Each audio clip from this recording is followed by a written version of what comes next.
Good morning, good morning. Where should we put, look at outside. This is where we live. In Canada. Where we live in Canada. C-A-N-A-D-A. It's an NDA. Someone on Reddit was like, you really ought to keep your history private. Because I was watching some unsaintly subreddit. And he says, friend, with history like this, you ought to put it on private. And he screenshots it. And I say, why did you call me friend? Well, did you watch it too? I'll bet you did. And did you see what she looks like? Try telling me she's not hot. Try telling me she's not hotter than anyone you've ever been with. Try telling it to me, I dare you. And so today we're Mennonite, and my mom comes in the house and she says, I was driving down Franklin Street and going through this construction area, and there's only room for one car, and there's this car coming right at me, and it's my right of way, and I'm going, and this car is driving right at me, and there's no space for both of us, and he's looking at me and he's yelling. And then he drives up on the lawn. He drives up on someone's curb to get around, and he's going this and this, and he's yelling all this stuff. And my mom says, I was yelling too. I was going, what the fuck are you doing? And right as he's telling me this story, a black Mazda 3 or something, it's like a car that looks like ours kind of, pulls in our driveway like a black car of death, like we're gonna get you. I'm thinking, whose work is this? Who would ever do something like this? I tell my mom, you have such an attitude difference from me. Like, if this happened to me, I would be just livid. Okay, well, not really, but I would be thinking, this is targeted, this is intentional, this is all, and presumably this is not an attitude difference, but just the fact that my mom doesn't understand what gang stalking is. Okay, I don't exactly know. Sometimes I take a lot of comfort thinking, thank God you're targeted too, and you're someone who doesn't even affect your life. There's, no matter what happens, you go, oh yeah, it's just coincidence. That, or she's a gang stalker as well, and now she's just a TI. I think she was always a TI, didn't know it, became a gang stalker without knowing it, and then quit, and now is a TI, ex-gang stalker who signed an NDA. But I went to fucking Reddit to complain about the neighbors on the local city forum, and so someone screenshots my porn history on Reddit where I had commented, and they say, look how sick you are, but they don't say it like that. They say, friend, if I were you, I would keep your history private. And I said, but I never signed an NDA. I can talk about all the people who abused me as a kid, and now I have weird fetishes. I can talk about all the people who, I have weird fetishes now. I can talk about all the people. And there was this tribe, and it pissed me off. They're this Amazonian tribe, and they take a shit in the middle of the street, like they bathe naked, they walk around naked, and the white missionary said, what would happen, there's a baby over there crying, if I went over there and spanked the baby, or physically harmed the baby? He said they'd shoot me in the face with an arrow. They wouldn't warn me, they wouldn't confront me. I would just get up, and someone from behind me would just literally shoot me in the back of the head with an arrow. And I've been pretty roughly abused by adults when I was a kid. Not like getting spanked, but like getting hit in the face, which was orchestrated by gang stalking. And I was pretty fucking high and mighty. I was pretty high and mighty on myself. This guy is like, you should keep that on private. I'm like, I never signed an NDA. I never signed an NDA. Why would I do that? I'm getting all fucking cranked up. I'm getting all fucking cranked up. I'm like, do you see yourself? Like, do you even see yourself? And then in the same, there's this guy warning. He says there's this homeless guy in these tunnels. I had biked through these exact same tunnels, and I had a conversation with a woman where I was honking my horn. but I had meant to turn on my light because my light and my horn on my e-bike are right next to each other. There are these really, really dark tunnels, and they're really long. And so I'm honking and I'm going, oh my God, you know, I'm meaning to turn on the light here. And she goes, yeah, it's so dark in here. You could kill someone in here. You could run into them. And I was like, yeah, I guess. And then, you know, that's not, I didn't know if she was saying that because she thought I was honking at her or what. But, you know, I think I turned my light on too. And it still was dark. And I have a good light on my bike.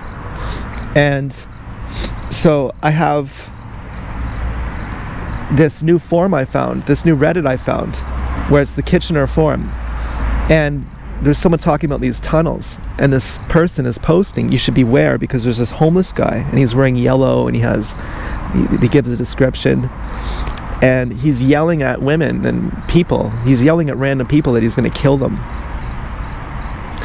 And I'm thinking, I wonder if this guy is targeted and all of you know. And you're all going there to threaten him, using your covert words, and he's just doing the same thing back to you. And now you're all ganging up on him.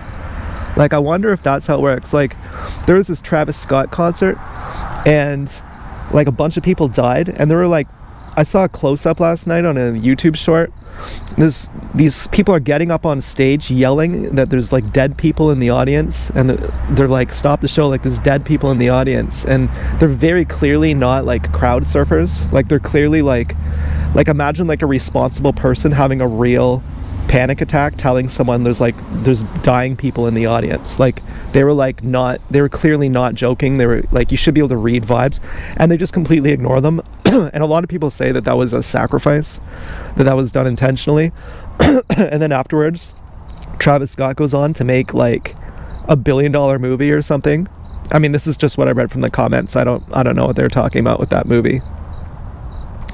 But people in the comments were saying, no, it is all like that. You know, that is cool. You know, killing people is cool. Like, that's what normal people think is cool. Like murdering people is cool. Like, murdering random people is cool. And it makes you powerful and it makes you cool. And if you think about it, like, think about being in grade school, like seeing bullies. And no one rats on the bully, you know, everyone wants to side in with the bully. Association with the aggressor. You know, it wouldn't be too far off to think that most people are just serious jerks. Like, I was talking about this last night about my world image. You know, I was talking to my pigs, apparently. Now, you know, I want to say to my pigs, having you is the best thing in my life. Okay, including, and I'm going out on a limb here, including Dance Girl, who I'm the most unsure if I even have her. But having the four of you, even in this proxy mode, I can say that for a while I've been your boyfriend. I've had 4 pigs. You know, this is like my dream. My dream was always to have 5 pigs, because Raj does, but he lives in an apartment. You know, and you know, this is like really nice for me. And I was worried to even ask the 4th on a date, because I didn't want to appear greedy. I didn't want to put any pressure on her. You know, I thought maybe you shouldn't even say that. Maybe you should just tell them all, of course I want to see all of you, whenever, if ever. And if not, proxy is good enough for me. And have you felt anything, if you're with me, if you love me, have you felt anything change because of our relationship? I have. I've felt a distinct change where I don't feel special anymore. I don't feel special. Once in a while, I feel jealous, and I want to get really possessive, and I think that's not you anymore. You don't do that. And I think, well, what about with just one pig? I think, no, you wouldn't want to do that. You don't get to feel special off someone else's back. It's not right. And I'm wondering if you feel that same sense of your specialness has been removed, that you're just one of many pigs. And that crown that you were wearing, that was a heavy crown, and that crown didn't ever serve you anyways. You wanted me to bedress your ego. You wanted someone to say you're the most special pig in the whole world. And, you know, every year we watch the movie Babe, and we have a celebration day for our anniversary, because you rock, baby. That's what you want. But with me, you're you know, you're not special. You're ordinary with me. And do you feel, thank God? Do you feel, thank God I'm not special anymore? Thank God I'm ordinary. Thank God I came down to earth and I lost that delusion. I lost that delusion. Because how special could I really be if we played that game? Eventually, how special could I, after the Coolidge effect, after living together, after seeing each other inside and out, eventually, when you do it long enough, you go, oh, it's just you again? And now you say, well, does that really just change the Coolidge effect because you have 4 pigs? No, but it lets you renew endlessly. It's like smelling coffee beans in between smelling perfume. It lets you renew endlessly. It gives you more charisma, enthusiasm to be with your same pig when you have other pigs, and vice versa. It's really like, my dad had this guy come up to his office and he thought he was going to kill him. He said, you know, I found out what you're doing with my wife and I wanted to tell you, I wanted to thank you that it saved our marriage. You know, it completely, we're both on a different level now. Just gonna wait for this bike to go by.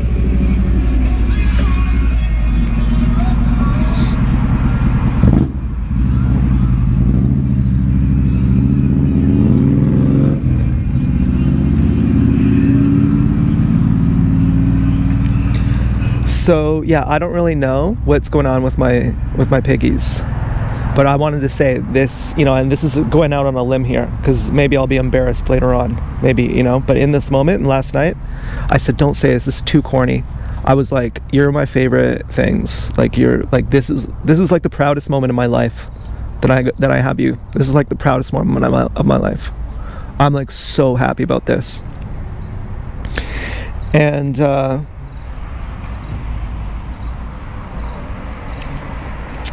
well, what else is there to talk about?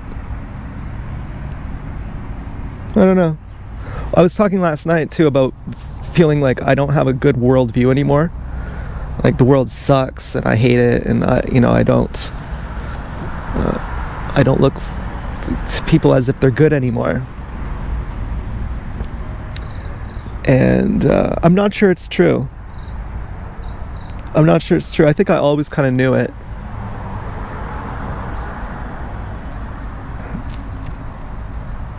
I think I always felt outcasted, and with the exception of the people who I like, and I just didn't know how small my circle actually is.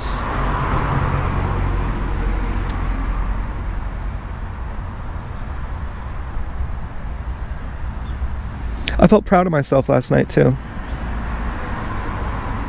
I said, well, you might be fucking up, but you don't have to ask the 4th on a date, and Dance Girl and Joanne. You don't have to. You're just saying you might. You're just saying you're considering it. You know, maybe you want to leave that to them. Maybe you want to say, if you ever want to see me, then just tell me. Otherwise, it's not a man's job to do that. You know, it's supposed to be a woman's job to do that. And that's not that I'm scared, because I will see you if you ask. But what do you think?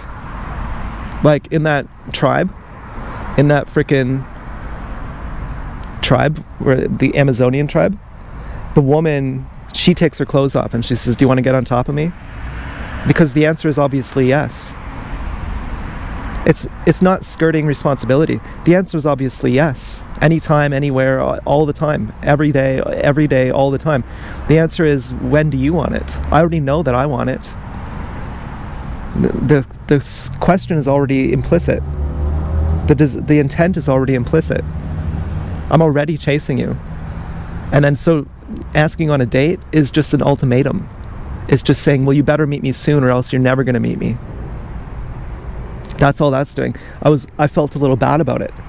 I was saying, aren't we already a family? Aren't we already a family?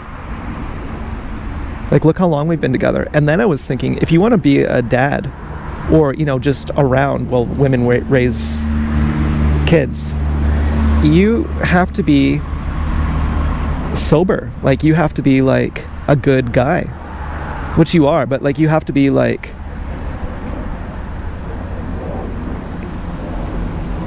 I don't know, better. You have to be better. Like, say you're not asking them on a date, you're just readying yourself. You're just saying, I'm gonna get more ready so that I'm available for you. So that I'm available to sleep together. I can do gymnastics, I can do push-ups, I can smell really good, I can have a huge load ready, I can have, you know, full sack, symmetrical balls. Okay, no varicocele, no saggy balls, really fucking a compact sack, a big sack, but it's compact. And I can smell like, you know, a rose petal. And that is a certain attitude. That's a certain mindset. That's a certain disposition. And now what's gonna happen if you got all these pigs living here or visiting and you're just blowing loads left and right? You're just blowing a load after load after load. You're gonna be at a loss. If you really want to be capable, you have to be conserving your energy. And so by that standard, what loads are you really missing blowing? I mean, you'd like to get reverse teabagged every morning.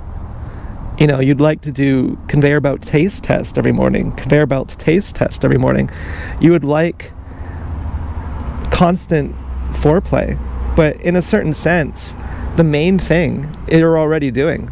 Like, you're already, you know, you're already talking. We talk through code, we talk through proxy, but I don't.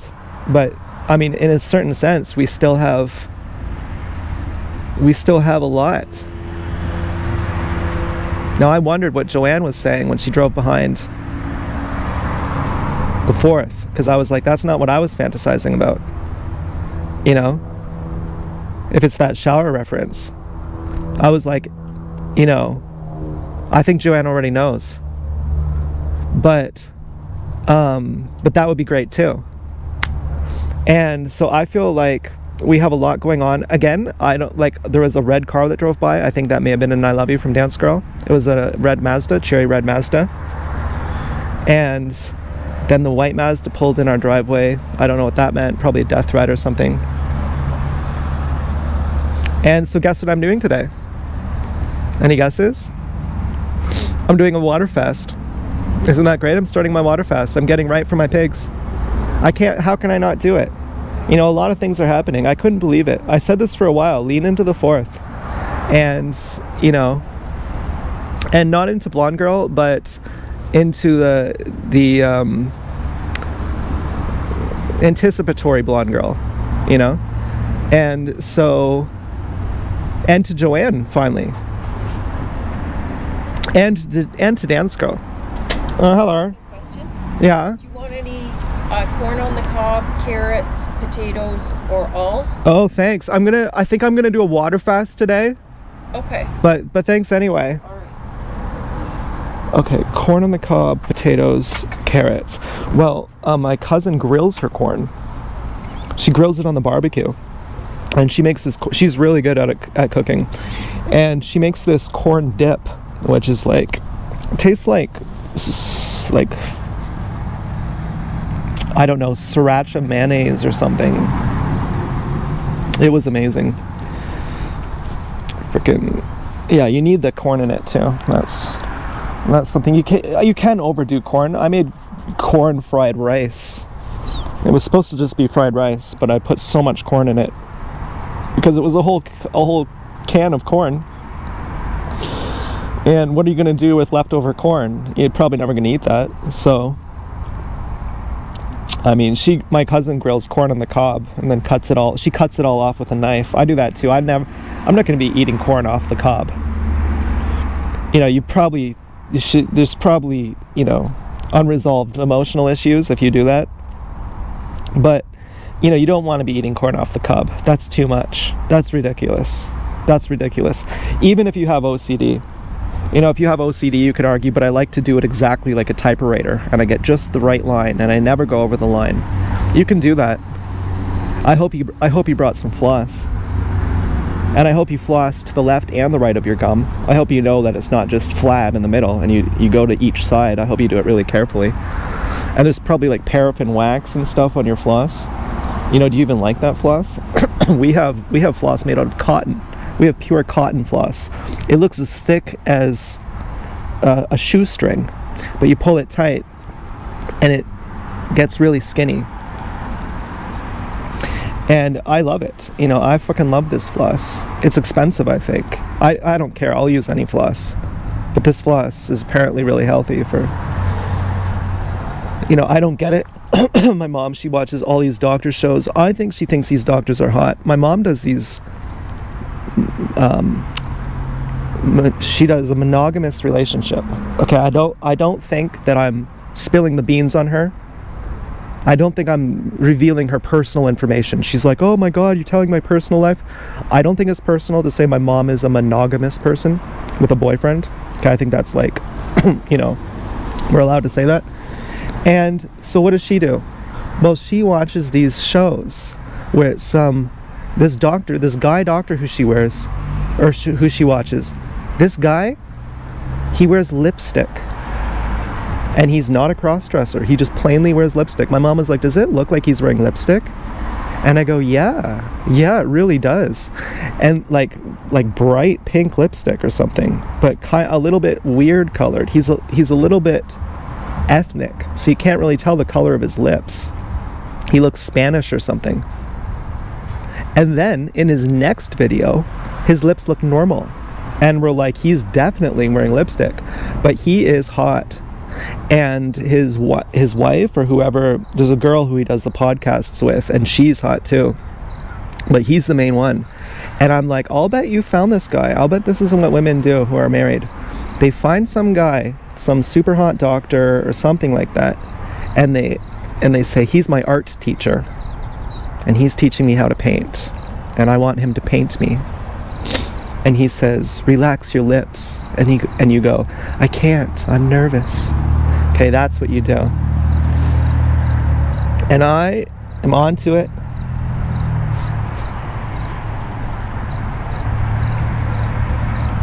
I also got enough sleep last night. So it's exciting to get freaking enough sleep. It's exciting to get some water. You know, I'm going to drink probably 6 bottles of water today, which is like 4 liters. And then tomorrow I'll bump it up to 5. I wanted to do some weed. I freaking like weed better than acid, but weed ruins my brain. It makes me too stupid. I literally can't remember anything on weed. I'm like, I'm not going to do that to myself. That's fucking painful, man. That's fucking horrible. And it's scary. It's really scary.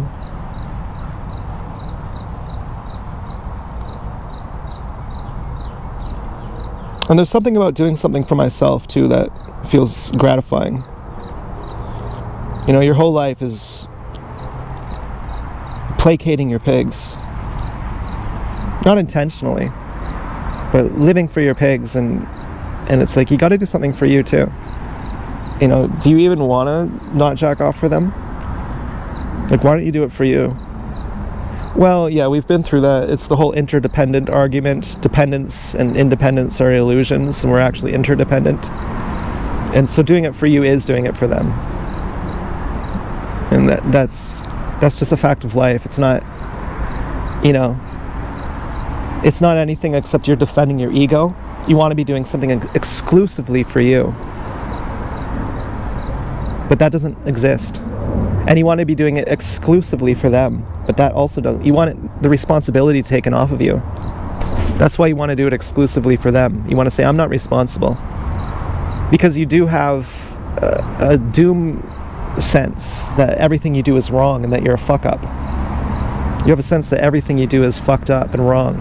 And no matter what you do, you question you should have done something else. But if you're doing it for them, then it's not your fault. And it's not your responsibility. And that's the kind of angst that you're not sensitive enough to even appreciate.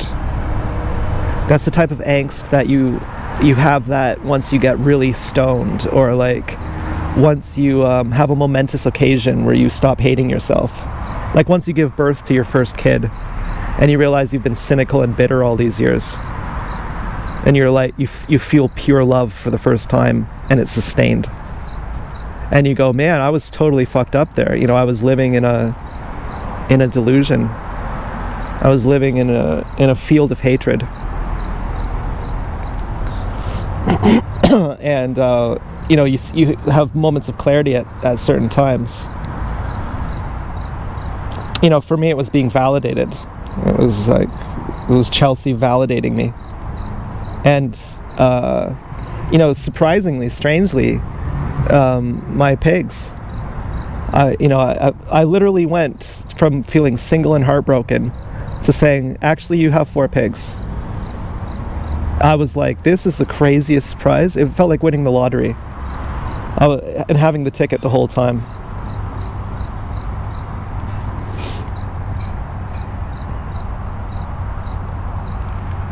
I heard of this psychologist, and he says to this woman on the phone, who are you talking to? Was it your husband? And she said, yeah, how did you know? And he said, I'm a psychologist and I study people's faces. And she says, what face was I making that you knew it was my husband? And he said, well, it looked like you won the lottery, but you lost the ticket. You know, Chelsea, it was like winning the lottery, and then I lost the ticket when I saw what it was. I stayed a little longer. I was like, yeah, now it's like I lost the ticket. Now with these pigs, it's like I just won the fucking lottery. And, you know, I'm going out on a limb here saying that, remember, too. Because I'm also like, what's even going to happen of this? I don't want to ultimatum anyone. I just want to get as hot as I can. You know, I already got great rapport with these pigs. I already got great rapport with them. And I liked it that I told them I feel bad I called them pigs. Right now I don't, but when I was high, I did. I felt shame. And and that's not what I felt. I felt really bad about other stuff too, about with like a lot of people. But I thought, oh, thank God, I needed this to humanize me. I needed this. Like, I really needed to say this, and it couldn't have been lip service. I couldn't say it when I'm just normal, because it wouldn't make any sense. I had to really feel it for them to feel it. I had to know that they feel that I feel it.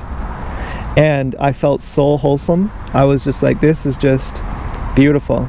This is really beautiful. Then I thought of Ava. You know, I should tell Ava I love her. She's like, you know, she has like hardcore autism. She hates men. She like hates men. She's part of the feminist movement. She's been married. She has kids. She's really, really great. You know, she yells about things. And, you know, I used to really like her. And then her videos just stopped popping up in my feed. And she made me angry too. She, you know, just how she talked about men. I used to want to tell her, like, that's cool. Tell me about your pussy. Like, you have a pussy, right? That's so cool. They let you keep that? Why did they let you keep that? I never got to keep mine. Why did you get to keep yours? That's wicked. That's so cool. You got a pussy. Oh my God. Anyway.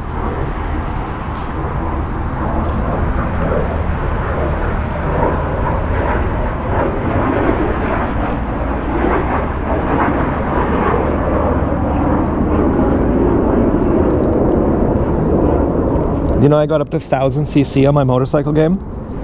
I got all these like naked bikes too. They fucking suck. I get these like fucking. I want a Triumph bike. It's like worth like, I don't even know how much. It's like the fucking worst bike. I don't even have enough money to buy the bikes I want. And then so I bought a BMW. I bought like the R1000 or something. It's like the most expensive bike I have, and I souped it all up too. I spent probably like 500,000 credits on it. And this fucking bike, it's so easy to crash. It's so fucking easy to crash. But strangely, I can beat the 1000, but I can't beat the naked like 250 or something. But the naked 250, it's different. And you're riding in the rain. It took me a minute to. It was a certain course too on the 1000. But the 1000, it just fucking falls over so easily, but it's so fast. You know, I take the corners really slow. I'm really slow around the corners. I mean, you don't want to know this, okay? I know you don't care. I don't know what else there is to talk about, though.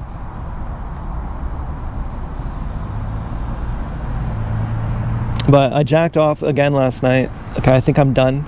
I'm done with that. Okay, I'm trying to get hot over here. And I'm remembering last night too, I had this conversation with God, or with like freaking with coincidence. I don't know what you make of coincidence. You know, if you want to be really scientific, you could say take the word God out of it. Say you had a conversation with coincidence. Yeah, I had a conversation with coincidence. I've noticed that coincidentally, when I get a really full sack, something really juicy happens. The juicier my sack, the juicier life. Is that confirmation bias? Is that just the doors of perception? But I've noticed that the juicier my sack, the juicier life.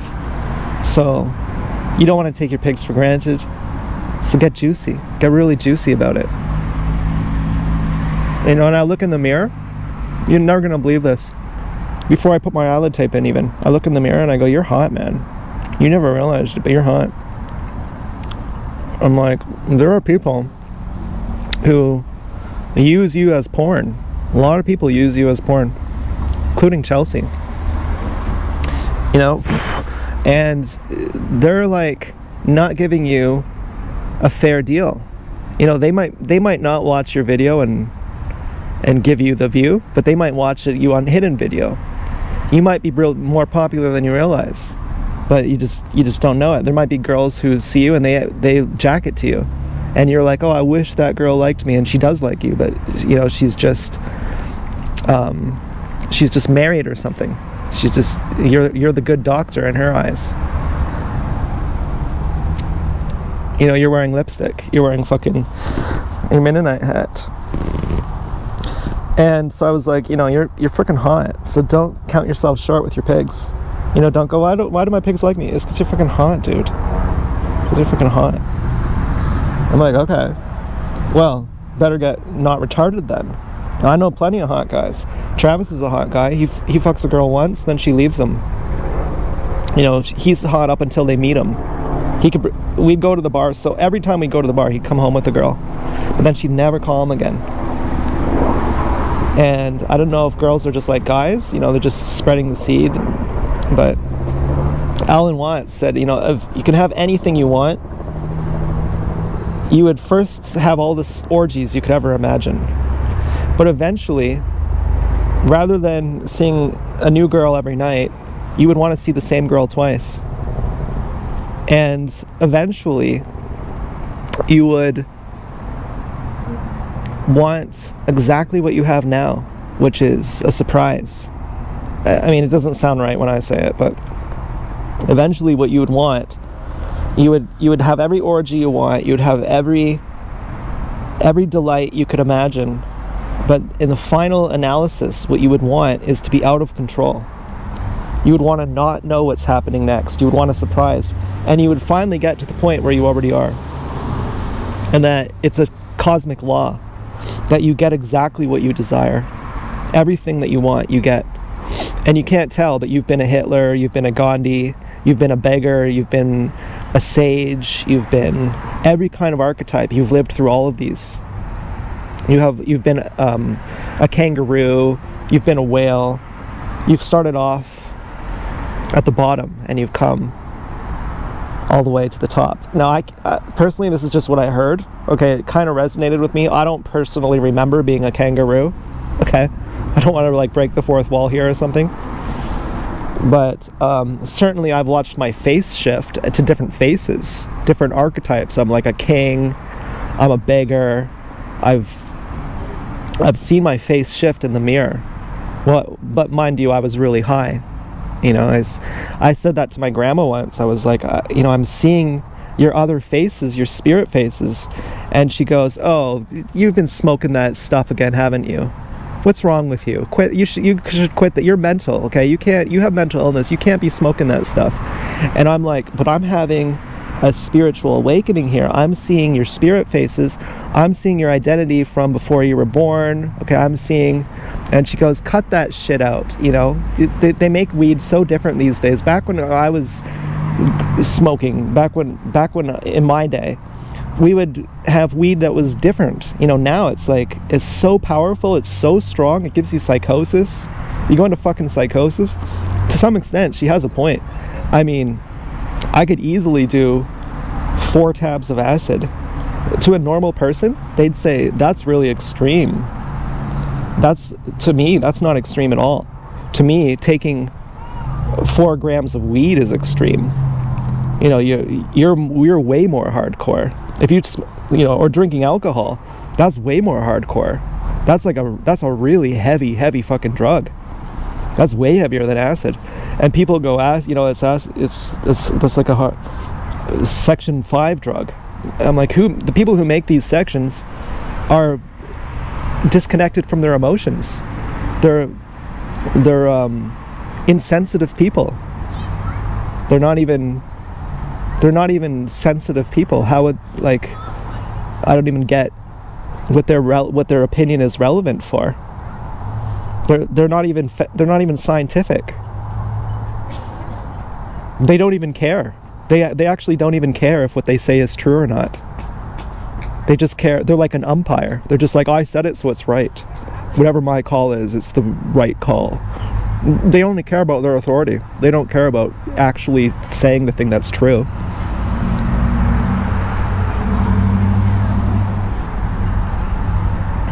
But I mean, I was thinking of someone, you know, this woman who I had offered her some acid, her and her husband, and they had made me some hash. And she said, and they made really good hash. You know, I said, I know her husband makes good hash. My mom said, how do you know? And I said, because I know that she is a perfectionist. Not in the neurotic way, but she is a master. She's a master. And, you know, that was unbelievable because I have, you know, I have my own ego, I guess, in my family. You know, she's someone who joined our family.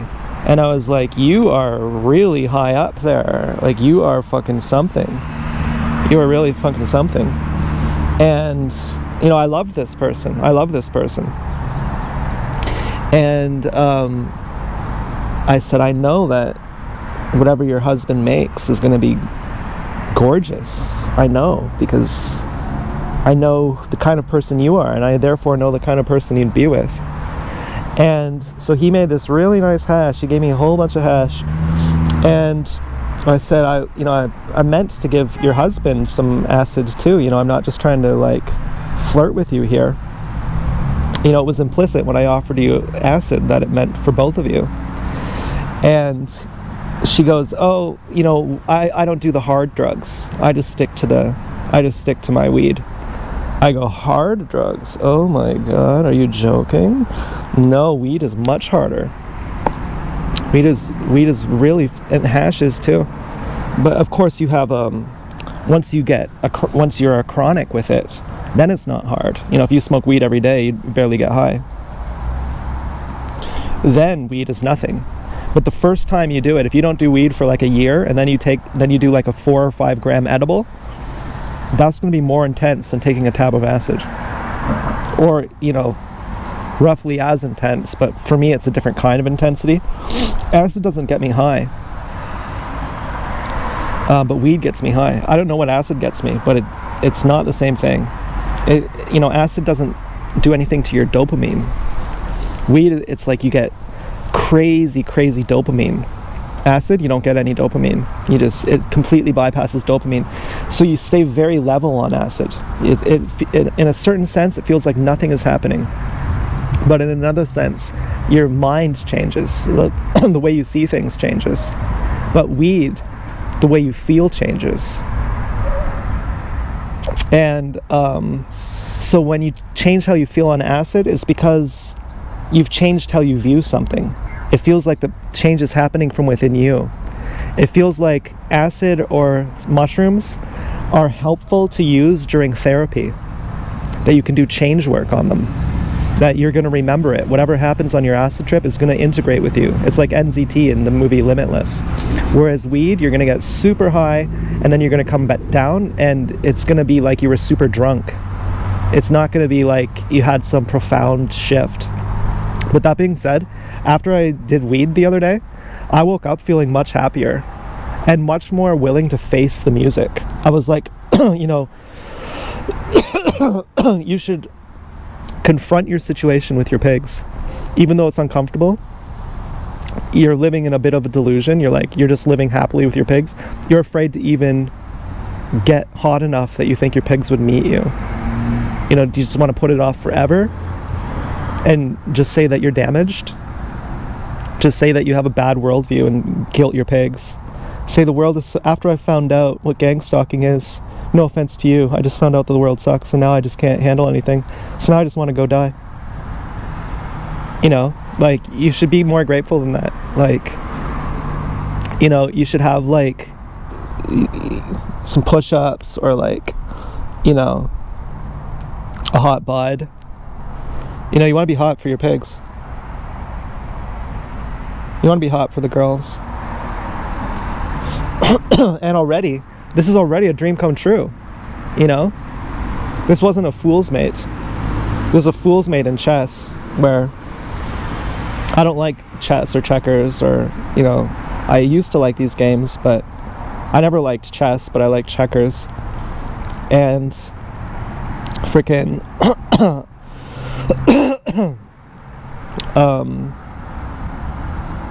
freaking an idiot can beat you by doing a few moves, but they just accidentally do them, and you have no idea what their strategy is. Having these pigs, and this is what they say in pickup, they say you can win a fool's mate, where a girl doesn't know you're a retard, and she goes home and sleeps with you, and that's called a fool's mate. And I didn't get a fool's mate with these pigs. I've had these pigs for long enough that I could say that these are my girlfriends. And this is the highest point of my life. And I'm like really fucking thankful. You know, I'm really fucking thankful. And I don't need to be like, where are you, piggies? Like, you have to tell me you love me. Like, the last time I did that, it was fitting. Like, it felt, you know, that was probably like 4 days ago or something. And I got an I love you from all of them. And I was like, that's cool. Like, I'm not one of those people who hangs up the phone and says, I love you. I'm not one of those people who does that. You know, I think of that as controlling, or there's something off about that. There's something managerial about that. There's something very unloving about that. Something I don't trust about that. It's checking in. It's checking in on you. It's doing a attendance roll call on you. It's saying, you still comply with me, right? You're still going to say it because I tell you to, right? Because I tell you to, right? Now, I never wanted to go there with my pigs. I never wanted to say, now let's go on a date. And it's all romantic. It sounds like I love you, you love me too, right? But really, underneath it's saying, and if you don't see me soon, you'll never see me again. If you don't see me soon, I'm going to be losing hope in you. It's saying something like that. I never wanted to ultimatum them. And that's why I had this weird feeling. And you're going to ask them on a date? I was like, that's weird, man. That's weird. They already know that you want to be in their ass all the time. They already know that. You don't need to say it. You don't need to say, hey, do you want to make a schedule? They already know that. They're like, he just needs to be the man and man up and ask me on a date. They already know that. You know, you're doing nothing but talking to them anyways. And so don't get impatient. Don't get impatient. That's one of the things that I'd still have Marina with me if I didn't get impatient. You know, if I had my pigs now and Marina would have stayed. I lost Marina because I tried to keep her all for myself. And then I got really fucking needy. And she wouldn't text me for like a day or something, or like too long, and I would be just freaking out. And I didn't understand, because Helen, who I love Helen to death, and she'll do the same thing. And I go, well, it's just Helen. Like, I know Helen. I know her. And I feel the same with, and again, this is going out on a limb here, I feel the same with Dance Girl. That all the bad things that Dance Girl has done to me, you know, that really hurt me, that really fucking destroyed me. I think, well, it's just Dance Girl. Like, I know Dance Girl. It's not like it's just Dance Girl. Dance Girl sucks. She's beneath me. It's like, but I understand Dance Girl now. I know Dance Girl now. You know, and on a parallel level, I have this with our tenant. Our tenant is a gang stalker. But she can't ever hurt me because I think, well, it's just her. Of course, I know her. With Stella and Jamie, I don't know them. And so it fucking bothers me sometimes. Where, unless I put them in the recycle bin, which I do. But, there are a lot of people who they walk on water because I'm like, I know them. And I had needed to get to that point with Dance Girl. And I never got there with Marina because, when you're a spouse to someone, you're an intimate enemy. You don't even sing around your husband in the shower. You don't ever want to let them see you sing because of that time that they were late for that thing. That they had to show you your place. They had to keep their dignity by being late and standing you up. They had to hurt you in some way. And they had to do that because, not because you're a saint and they're a sinner, but because you're playing the same game as them and you're trying to one-up them and you have your claws in them and you're both cutting at each other, and now they can't see something as vulnerable as singing in the shower. Now you got to keep something separate from them. And so with Marina, I had that kind of frenemy status, and I never really got that close with her, and so it never felt like I knew her. So she would do something that would piss me off, and it translated as neediness. Like if you say, she left you because you were needy. Well, on the surface, that's what it looks like. But underneath, it was, she left me because I hated her. Because I couldn't accept her as she is. And someone else who acted just like her, I could. But with her, I couldn't. Because I never felt intimacy with her. I never felt like it's cool, I know her. She's allowed to do that. She can walk on water. She's different. Because I know her. She's mine. She belongs to me. So she can do it. It's different for her. And it's like, is that double standards? No, it's that you have standards for a stranger versus someone you love. It's that when you don't love her, when you're trying to possess her, then you feel it when she doesn't love you. Then when she doesn't text you back in time, you feel that it means she doesn't love you. But when you do love her, and she doesn't text you back in time, it means that she's busy.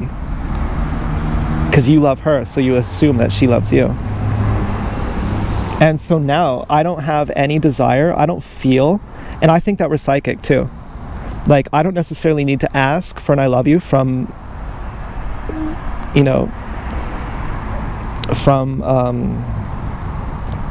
frickin', I'm getting jinxed out here. I don't need to ask for an I love you. When I really need it, I get it.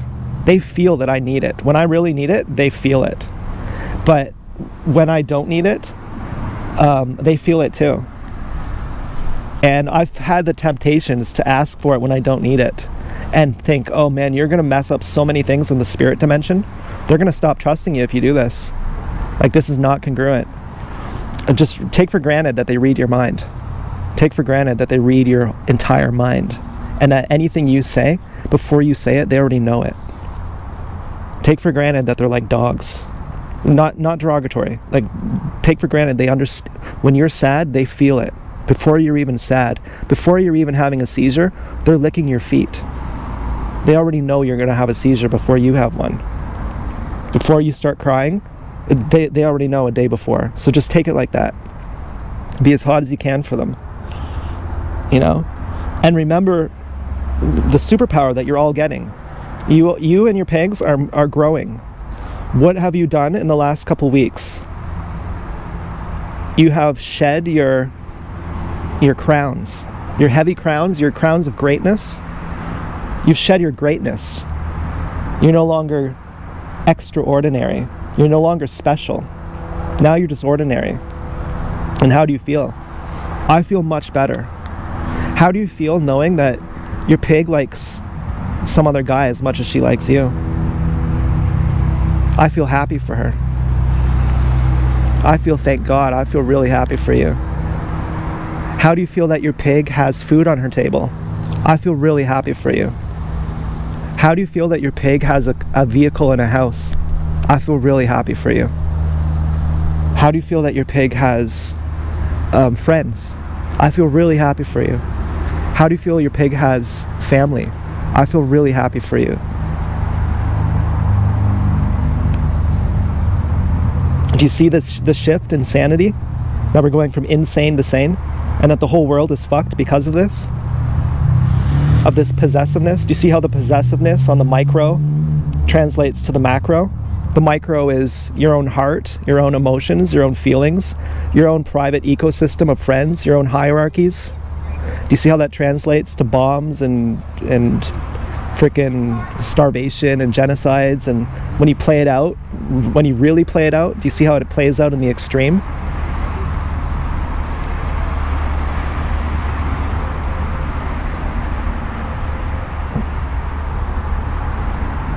There's nothing more gay than a man who wants to rule the world.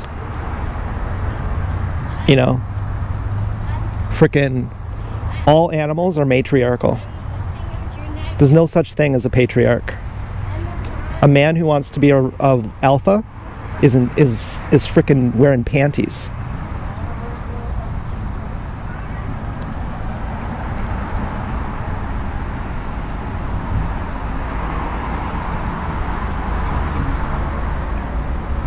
It's not in a man's nature to fucking mother someone.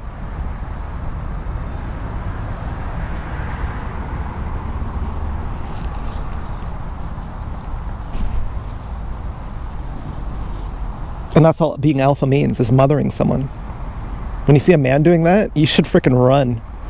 Because 9 times out of 10, he's gonna identify as straight. That's fucking dangerous. Sexually repressed, violent guy, and they're always fucking violent. That's fucking dangerous. Those guys are fucking dangerous. Those guys you can't talk to, there's nothing you can't get through to them. There's nothing you can say. They already know more than you. They're like, I already know more than you. Don't confuse my opinion with fact. My mind is already made up. You know, I think, my God. And then we have the second wave of women emulating them. That now the so-called matriarchy, it's not the real matriarchy. The real matriarchy is just drag queens. It's just freaking women pretending to be men. They're just as disgruntled. They're just as fucked up.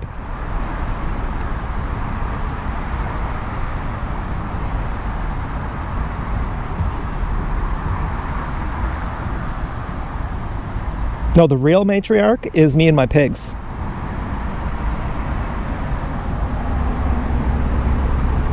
They know when I need something and they give it to me. They say mother knows best. I say you're exactly right. I agree that you know me better than I know myself.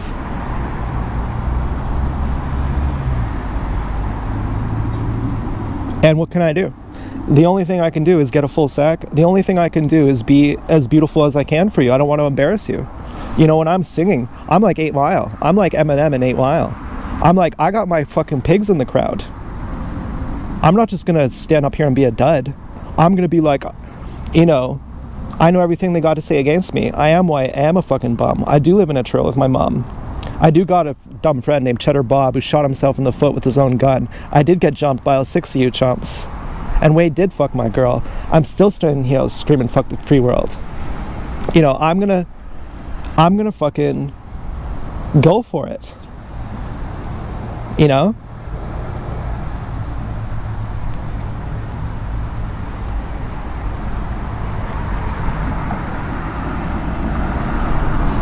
That's all I really care about. And it's sad. It shouldn't be like that. I felt that with Chelsea so much. I thought, my God, I was never able to enjoy anything until I had her. You know, now that I have her, now I can enjoy people. Because my Maslow hierarchy of needs has been met. So now I can take up knitting and I can enjoy knitting. Otherwise, how am I going to knit? I'm thinking about girl problems the whole time.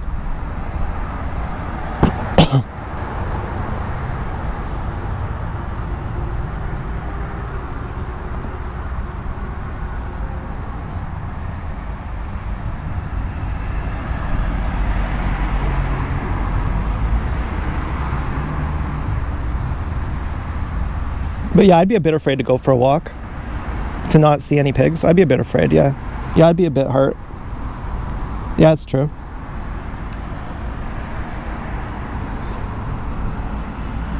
Yeah, part of me is doing this as a defense mechanism. I'm saying I'm gonna get so hot that if my pigs reject me, then I won't even care. Yeah, part of me is doing that. And I don't know what to say. I want to say I'm sorry, but I don't even know if that's honest.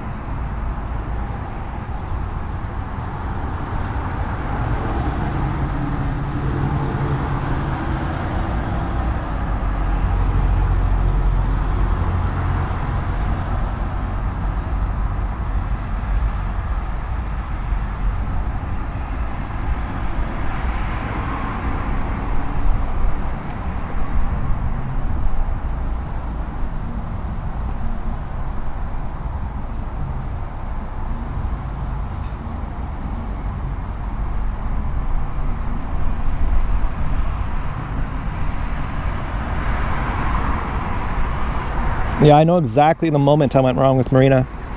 She said, I want to be your only girl. I should have said, fuck that. You crazy. You're fucking nuts. Right in that moment, I lost it. You're fucking nuts. You know, instead I kept calling her nuts, but not about the things that actually made her nuts.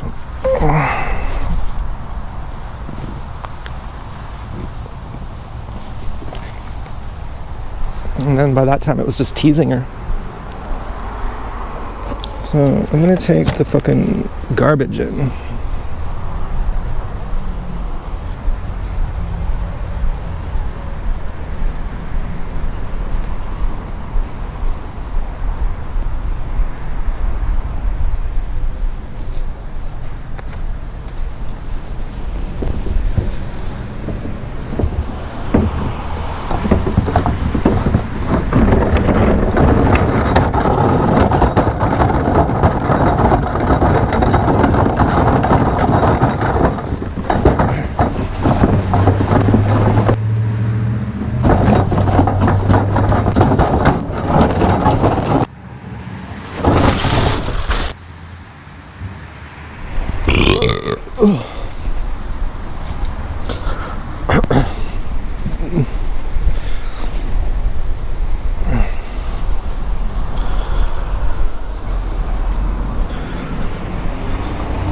Yeah, I do feel like my pigs want to slime me.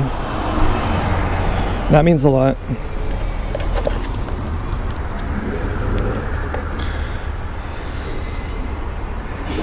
Okay, I don't know what that was all about. Guy wearing orange and black.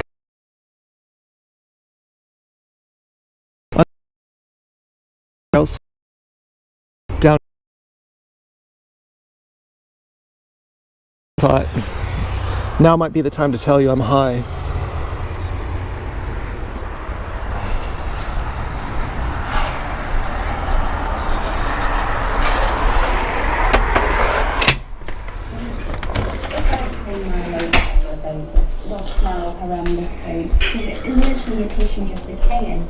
Do you have anything to show the movie? Yeah.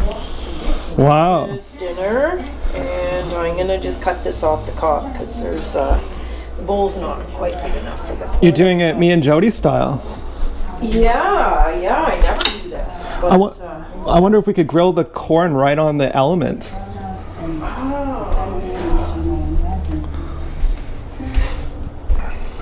Sarah will be going under the knife later to put back on each again. Yeah, with grilled corn in it. Pardon? Jody makes a really good dip with grilled corn in it. Yeah, I was telling the audience about that. So she knows how to grill it. So I've never grilled corn. Oh, yeah, I don't think I have either. I've seen it on the barbecue, but I'm pretty sure she did it in the house. Oh, really? Because I've seen people grill it in the husk and then off the husk too.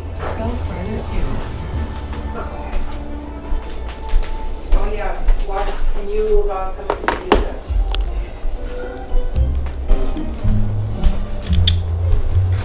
Okay, so the best way to do your lemons for your fish is to bake it with your fish, and then you get tons Oh, juice. that's a good idea. Actually, it usually comes out way more than this. It would probably be better lemon juice too. But you got a seed in there. Yeah, then you get the seeds in there, but that's fine.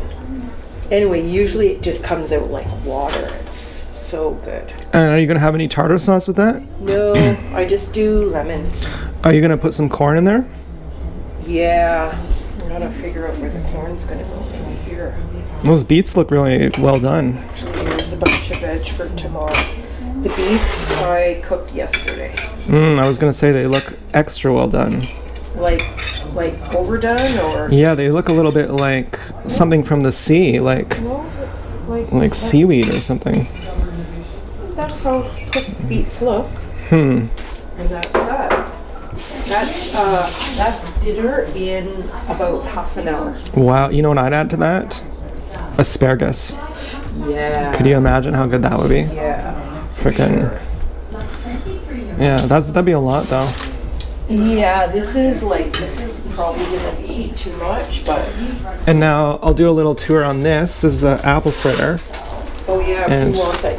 Oh no, if you were eating, you can have it. Oh yeah, I thought you were gonna give that to me last night, and I wanted to wake you up to ask to have it. I was like, I'm gonna be water fasting. I need this so bad right now. Wish you would have just had it. I know, I was so close. I thought I probably should. And these are real Thompson chocolates. These are the best chocolates, perhaps, would you say, in the world?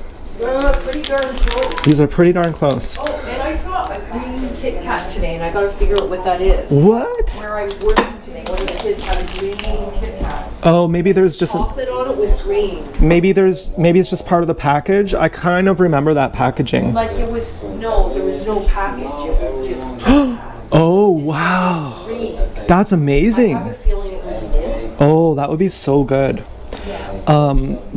And the other best chocolate is Laura Secord green chocolate. But do you want to know something, a little hack? Green Arrow bars are also the best. And yeah, Green Arrow bars are also the best. Starting with ear stretches. Green Arrow bars, you can get them at Costco, and you can get a whole box of chocolate bars for like, well, back when I used to get them, probably like 20 years ago, it was $20 for a box. It was like $21, and you'd probably get like 12. I don't know how many you'd get, but you know, I had rarely ever had my fill. You know, it wasn't until I was probably in my 20s where I ever had no restrictions on what I ate. But then there was still money restrictions. But then I realized, you know, I could just eat candy, you know. I could eat. Have you ever had a point, boys, where you got to a certain age in your life and you realized you could eat all the candy you wanted and no one was going to stop you? Yeah. And what age it was for you? For me, it was like 20 or something. Yeah, probably when I moved out. And then you hit another point. Oh my God, look at this woman. Then you hit another point where you realize eating only candy isn't what you want. Yeah. If I was to take my You know, it's like these. they are not You know, at a certain point, you say that I thought that's what I wanted, but it's not. what you're in for. Kind of just got blinkers on. I'm just like, it's happening. I don't want to know. Huh. Savannah to understand what having new breasts feels like. Oh man, we're only an hour in. Oh boy. We're an hour in. This is a bit padded though, to be fair. Like, have a good What's going on out here? How's it feel? This little black-eyed Susan lived. Poor little black-eyed Susan. You know, I was supposed to water these plants. And I watered this one too, which I wasn't even supposed to. So this one came back to life. I said I brought it back to life. I was watering it.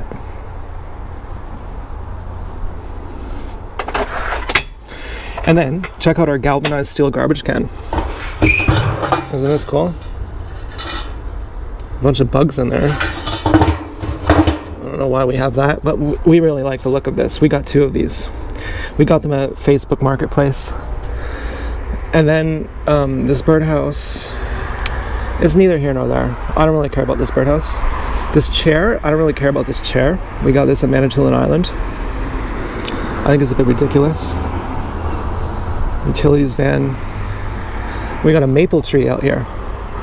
This is a nice maple tree. It's kind of growing into these wires. Whose responsibility is that going to be once it gets too big? We got honked at once today, but I'm not too concerned. I thought maybe they're honking at the neighbors. I thought, what does it matter? What does it... You're paying them a lot of attention to be caring who they're honking at. You say, oh, thank God they're honking at the neighbors. That means you care about their opinion to begin with. Why do you care about their opinion? They're honking at people. Doing sniper moves. You know, you shouldn't even care. And I thought, yeah, I see it. I see it. Now, here's a strange thing. Well, I was wearing Dance Girl's shirt like a week ago or like 2 weeks ago. I think it may have been the same night that my foreskin restoration device went missing. I thought, did someone steal it that night? The dance girl got mad. She's like, you can't wear my shirt or I'm going to steal your dick machine. You wear my shirt, your dick machine gets stolen. I'm like, that's ridiculous. You know, even if that was true, I'd almost say that's hilarious. You know, that I love you that much. That even when you're intent on menacing me, that I say that's just Dance Girl. She's nuts.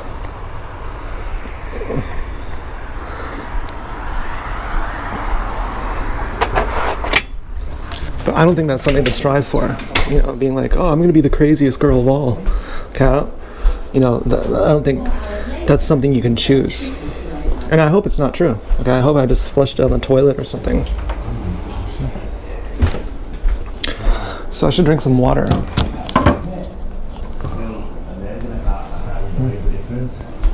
I'll spit on my tab.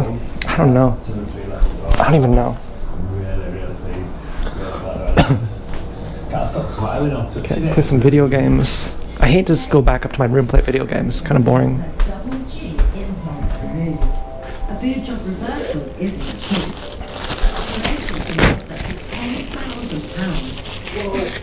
£10,000. Is it really good? Job reversal up to 10,000 pounds. Well, sorry, what is this? So that she can see exactly what she Job will face reversal. if she Oh, I was looking at her boobs. They're ridiculous. Yeah. They look like frickin' bowling balls. Her boyfriend was cheating on her with a girl with bigger boobs, so she got in her upset. How are you feeling about watching me? They went and got a new job. Wow, these women are I'm terrified. nuts. I'm just so I couldn't imagine it. You know, I had a girlfriend who got and think, oh, I've got boob job, and something similar. I thought, this is fucked up looking. You know, it looked like, you know, Well, Hannah is prepared looked ridiculous. Savannah is observing every detail But, yeah. procedure on screen. You're supposed to let the doctor decide how big they go. Feel an opening created under the breast. Oh Excess my tissue Jesus. will become Because most people will go, just give me size F. inserted. That's what she did. I think And, you know, I had, What they're going to do to me, I don't think it's going to be like that horrific. Like, I knew someone else who had a boob job, and she had just a normal size boob job, and it looked much better. there's not blood everywhere, that's it what doesn't Tim look like a started doing. butcher's shop. She didn't But I want didn't much like to it do. all. But I wouldn't care if frickin', And but I have a certain body type. being pulled out, that, I really didn't like that at all. I've been trying not to think about my surgery. You know, Society plays too much Forgetting the fact importance that on it this, has to and happen like a and lot just of young thinking girls, about like that, young in their really 20s, again. are getting like 2 hours later, Hannah's coming round the from lip anaesthetic. things done. How are you Like doing? I think they get them in their teens, even like boob jobs. And horrible. frickin', they don't know their body type. They don't know the type of guy they like. Is to go through that again. It's the pain. I can't tell you the pains are. You know, they just haven't had enough partners, They're there. or they've been too indiscriminate. You know, they haven't searched what they've liked. They've just found what's popular. You know, the girls who were popular in school, they were not the most attractive. They all looked the same. They all dressed exactly the same. They all played mental games. They all had the same personality. They had a greeter, a hostess at a bar. That's their personality. Hi, how are you? Good. Yeah, that's nice. That's their whole personality. It's so shallow. It's like there's nothing there.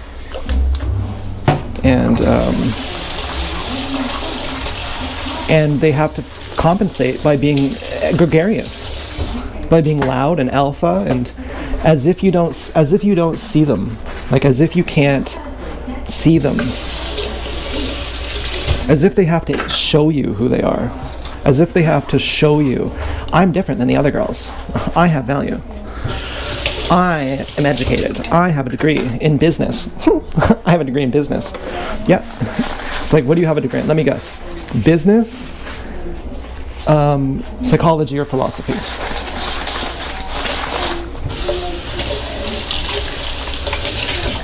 But I've met these brainiac chicks too.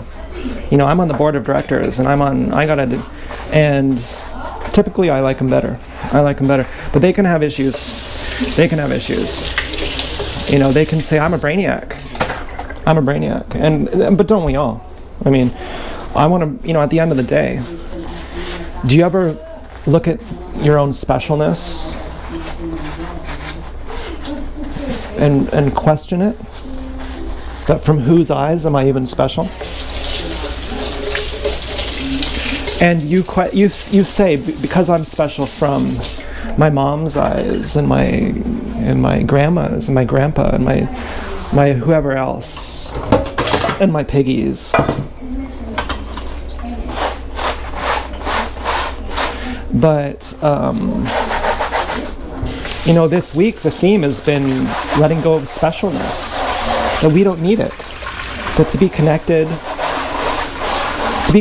and to be alive, we don't have to be special. And this need to be special, you have to give this to your kid when you're a mother and your kid is like 0, when your kid is like 1 year old. You have to tell them, you're way more special than every other person. And as a mother, you have to feel this too. You have to feel a certain biological pull towards your kid that you don't have towards everyone else's. And this can be mimicked even with adopting. This happens even with adopting. But you know that this is your kid. And you give that kid self-esteem. But what happens when you keep drinking milk into adulthood? What happens when you become an adult baby? You know, that becomes perverted.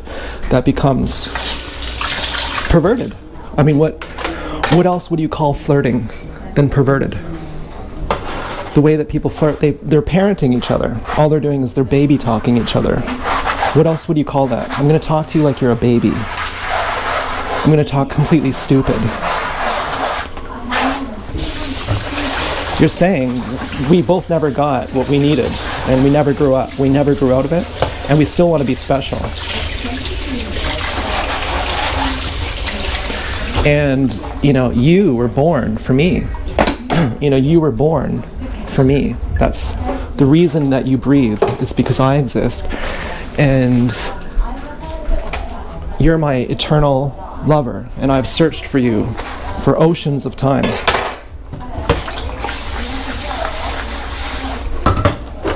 And finally I've found you, and now I'm whole. Finally, now I'm special. You better not think anyone else is special, because, you know, I have to be as special to you as you are to me, and I searched for eons of time. I had sifted through mounds of garbage to find you. Everyone else just utterly disappoints. And my whole failure in life was that I had never found you. Until I found you, my life was wrong and broken. And now people say this non-ironically. People like Justin Timberlake, they say this kind of stuff non-ironically.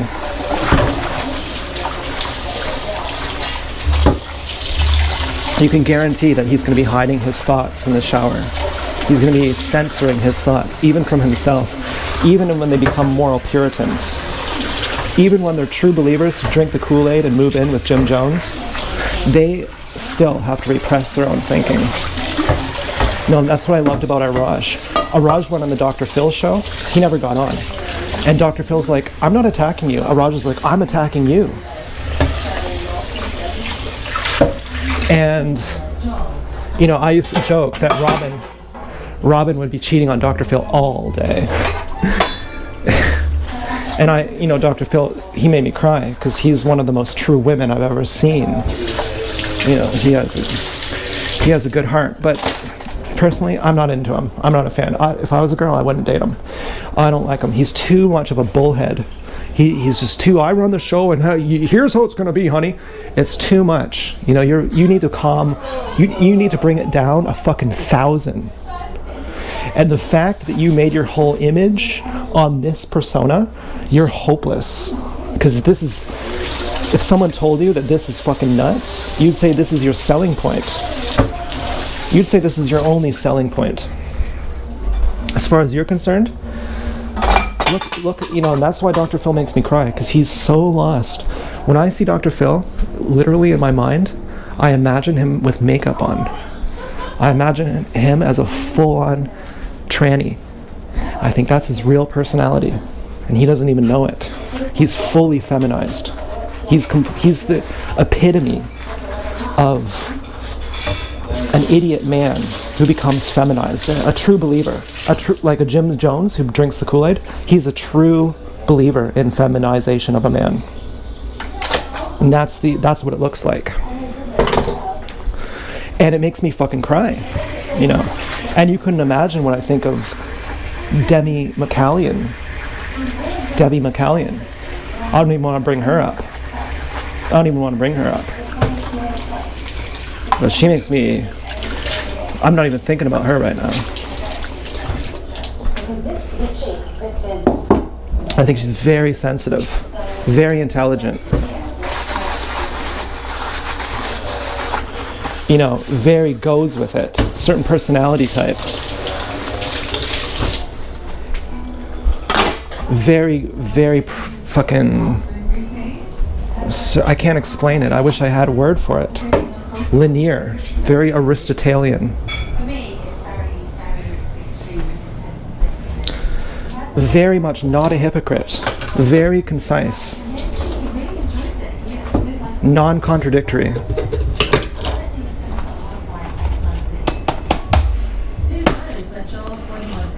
And you can see how she'd end up as a tranny, you know, with post-op or something. She takes it all the way.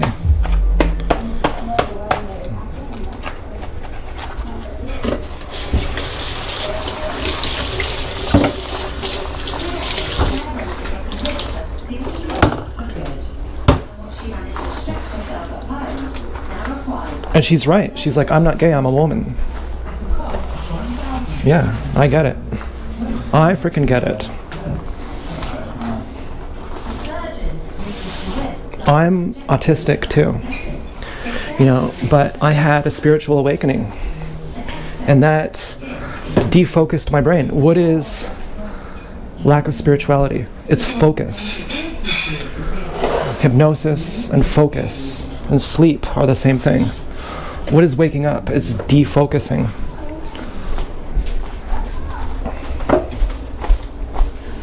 Okay, well, I can do your dishes if you want. No. I'm on a roll here. Well, thank you. You're welcome. With this Mennonite hat, I can do anything. Wow. Well, thank you. I would Oh, yeah. I'm gonna take that. Yeah, I wondered what that was.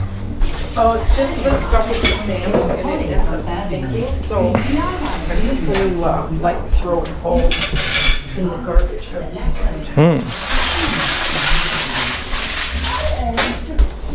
How do you like our new kitchen mat? This? Yeah. Yeah, I really like it. I don't love the color, but How do you like this one? like this gets a 9.8 and this gets a 8. Wow. You like that one better? Oh, yeah. I can't believe it. I think everyone is off their rocker to not appreciate this one. Well, maybe Maybe we timeshare and switch them up. No, I love the placement of it even more. Really? Yeah, the placement of it is part of its allure. That this transition from one floor to the next has always kind of bothered me. A little bit. You know, the carpet here was nice too, but Yeah, but once I saw how much dust and dirt was all like collecting in there, it was really gross. oh yeah. Like a dirt trap. Yeah. And there's something just neat about this. It's like it appeals to your just a certain part of your designer brain. Yeah.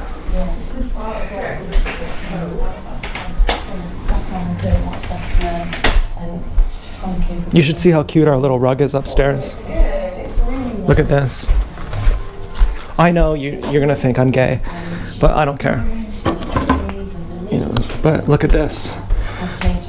So this is our big one, and this is Lamb Chop who sits on it, and then Lamb Chop also sits on this stool. And Oh, it's like 10 out of 10 gorgeous. yeah, it's pretty nice. I was sitting outside. I don't know if I want to sit up more. Yeah, it's beautiful. Like, I feel like awful that I'm sitting inside. Well, I'm just telling the movie audience about our new rug, which I'm about to show them in the bathroom, and Lamb Chop, and how she sits on the stool, or she sits on the ladder. This was like $45, I think, and it might be functional, but we're not going to use it. It's antique. It was 45. It was 30. It was 30. I guessed it was 45. And you can, this is how it's got a little nook there. And it looks like one day we could have used it, but we don't have the guts to actually stand on it. You probably could, but look at these. They're a little, I don't know, maybe that's how they're supposed to be. Yeah. If you want to stand on it, you gotta be Lamb Chop. Oh my God! I can't believe you're doing this. Group that I obviously like go to university with and Wow. family over. Like, I wouldn't go up to the top. Don't go up to the number 2. Crazy. Could you imagine going up to number 3? That would be so nuts. Because it was like Now we have to do it, but it's kind of. But I'm not gonna do it. Like, it's very thin. Yeah. Like, it's too narrow, and it is wobbly. I think it's best as a coffee. Yeah, I think so too. I never even saw it as functional until I was giving it a second gander, and I thought, you know what? I wonder. And then this is our special commissioned rug. Oh, and look underneath, I put a rubber mat so it doesn't slide around. Yeah, thank God at that part. That was definitely needed. And we do have this extra bit, which makes it not symmetrical. They have recipes in here. They have printing, textile stuff. Apparently this fabric costs her $70 a yard, and the whole rug costs less than that. So, but we love this fabric. And what do you think of the symmetry of that one? Have you noticed that it's not exactly symmetrical? No. Oh wait, neither is this one. They all have to get tied in at some point. Oh yeah. You finish it, so yeah, they're all going to be like that. That's functional. Degree or another. You know, I never even step on this when I come inside. Really? Yeah, I step around it. I'm so used to just surfing with my socks on it. You know, I just stand here and I don't want to get it all dirty. Yeah, I know. Well, it can go in the wash. Well, maybe I'll go sit outside. I was gonna go play video games, but Or are you doing like dishes still? I'm making a movie, and it's so nice out. since having the surgery, you know, it's helped me a lot in terms of my confidence. Should probably drink some water. Some water fasting.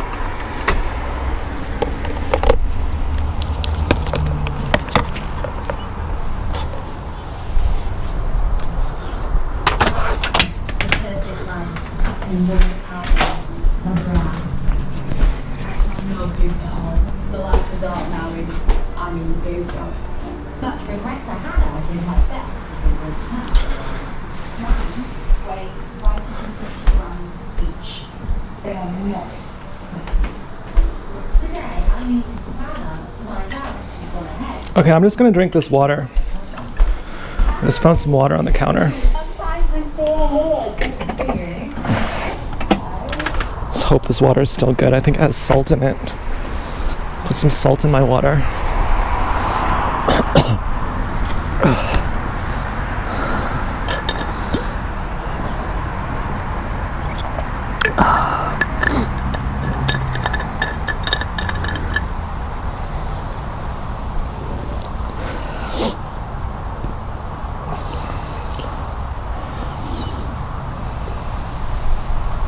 And arguably, coming down off your specialness is what you need anyway.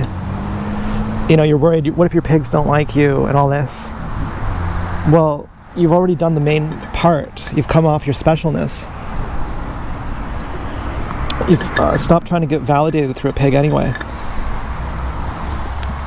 So it's less personal now. You know, it doesn't really change your worth. You know, now it's just like, you should just have a nice full sack. You know, rub a nice cold Diet Pepsi on your sweaty neck. And say, I'm just cooling off my hot little bod here. God, it's so hot over here. Thank God I have this ice cold Diet Pepsi to rub on my hot, sweaty little body. You know, just try and be like that. Just be fucking hot. You know? You're not gonna drink a Diet Pepsi. You're not gonna drink a Pepsi.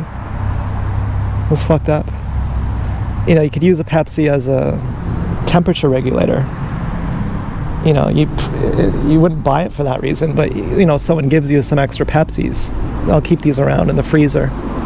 I'll keep these around in the fridge to get a little condensation on them. You know, cool down on a fucking hot day. This fucking full sack. You know, something like that. You know, maybe I'm a little too much with it now. A little too much with it. But you know, what are you gonna do? I wonder how many men are in your same plight. You know, probably not many, but in a parallel sense, probably many. And women too. I wonder.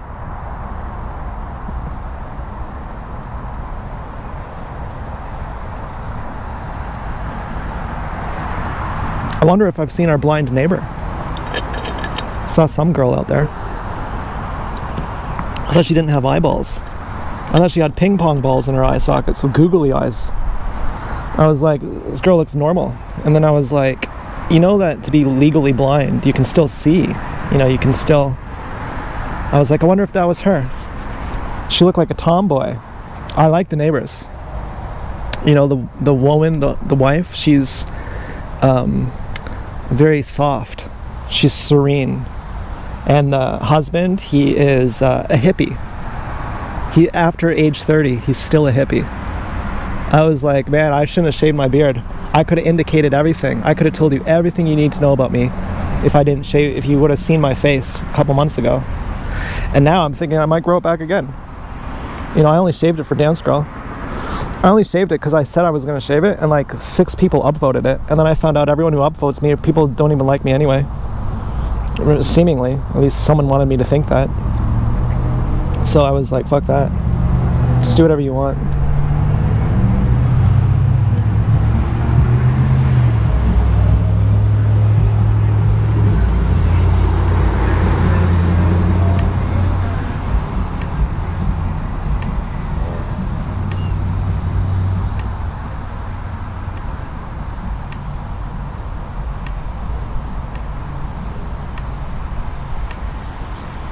Yeah, sometimes I think your life's not a waste, and the difficulties you've had, they've been avalanching towards that. They've been cumulatively building up towards that.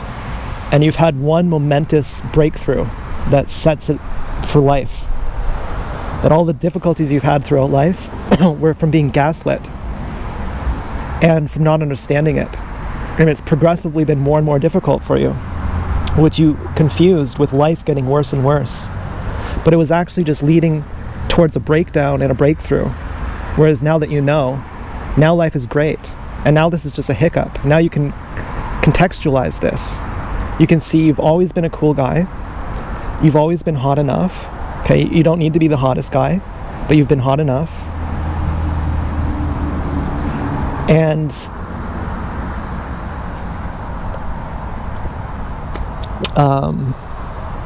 oh yeah, and pigs have been good to you your whole life. You know, it's been a work. It's been challenging. You felt like you're not good enough. You've always felt like you're not good enough. Like anytime you meet a pig, you think you're holding your breath till she leaves you. And no matter how much she tells you she loves you, you don't believe it. You know, she's like, I'll marry you. I want to have your kids. And you're like, I don't believe you love me. I don't believe you love me. You're cheating on me. You want to get something from me. You want to get something from me, but you don't really love me. Yeah, it doesn't prove anything. You want to marry me and have my kid. It doesn't prove anything. You don't love me. I don't feel it. I don't feel you love me. And no matter what, that's how you feel. You feel like that no matter fucking what. That they don't love you until they're trying to get something from you. If they do love you, they're trying to get something from you. Or they're mental. You know, they're literally mental. You know, that's what I really thought. Like, I thought any girl who likes me, you're just there to hurt me, and that's what gets you off. And that's turning me on. But it's like, that's the only way it even makes sense to me.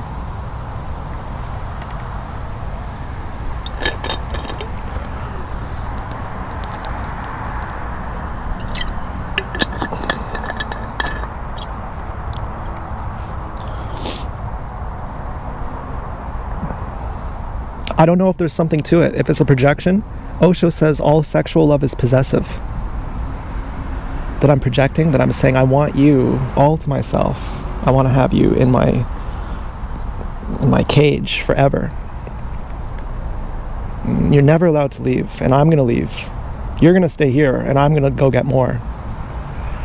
You know, and I feel that. I feel it coming back on me. You know, you can't do business without it coming back on you. On the spirit dimension, you know, you kill them with kindness. You know, you cannibalize them by indebting them to you.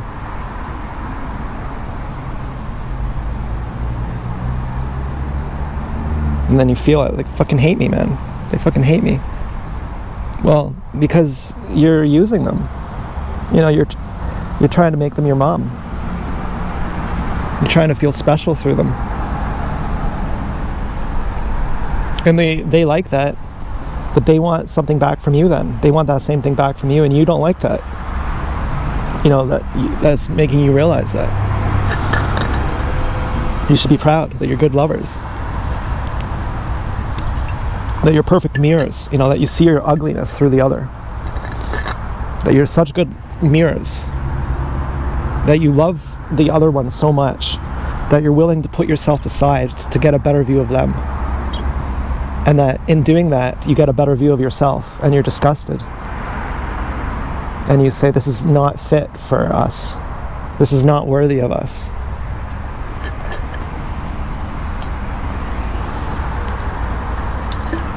Telling each other that we're really special is not worthy of us. If we're really special, why say it? Why indicate it? Why glamorize it? Why embed it? You know, why embed it in the secret code language? Why make it implicit? Why make it tacit? Why make it unspeakable?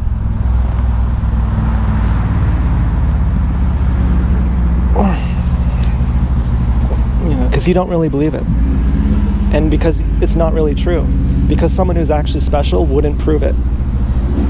And you're making it not true by your own actions. You're bringing yourself down here. You're hurting yourself. And you think it's cool because everyone does it, and if you don't do it, what are you going to do? They'll call you a slut. Or they'll call you crazy if you're a guy. But who fucking cares? So the hostess calls you a slut? Who gives a fuck? She has sex with more guys than anyone. You know, she just keeps it secret, so it doesn't count.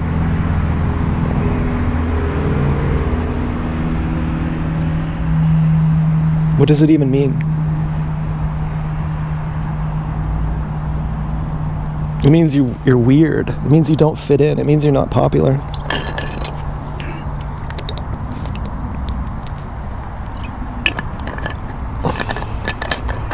Well, yeah, guilty as charged. Okay, I don't care. I don't have pride in it. I'm not like, I'm not popular. I'm so anti-conformist. I'm not like that. I don't give a fuck. I realized that I'm not popular. And, you know, I'm not putting it on or anything. You know, take me to the top music charts. I don't like them. Now, is there any common ground? Like, what about the top-rated restaurants? What about the top-rated girls on Reddit? No, I don't like the top-rated girls on Reddit. They karma farm. And the restaurants probably do too, you know? And you got different rating systems. When I was searching on the DoorDash rating systems, when I was on Uber Eats, Ben10 had like a 4.7. But on Google Maps, it has like, I don't want to put words in their mouth, but I don't know if it's a 4.7. Doesn't matter to me. Ben10 could be a 1-star. To me, it's my favorite restaurant. Okay, I don't give a fuck at all. I'm not saying it is, but I don't think it's, you know, I don't think it's even low. It's obviously high, but frickin', but is it 4.7 high? I'm not sure.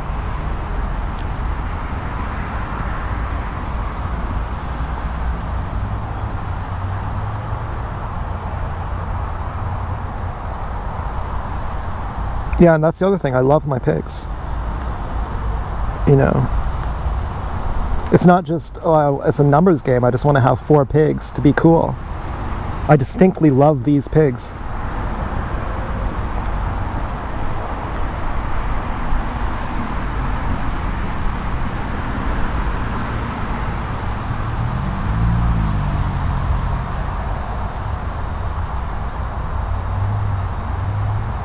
You know, I would, if Dance Girl was like, I'm gonna fucking kill you, I'd be like, Dance Girl, you're mental. Like, maybe I'm wrong. Okay, maybe I'm high. I'm high right now. I'm overly confident. But I'd be like, Dance Girl, you love me. And you're just really angry right now.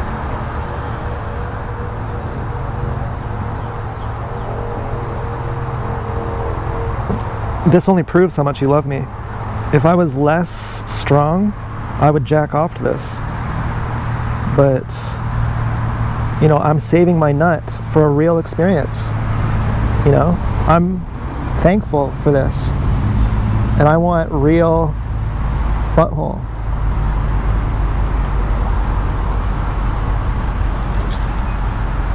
And I'm, you know, I'm fucking scared as hell. I'm fucking scared as hell.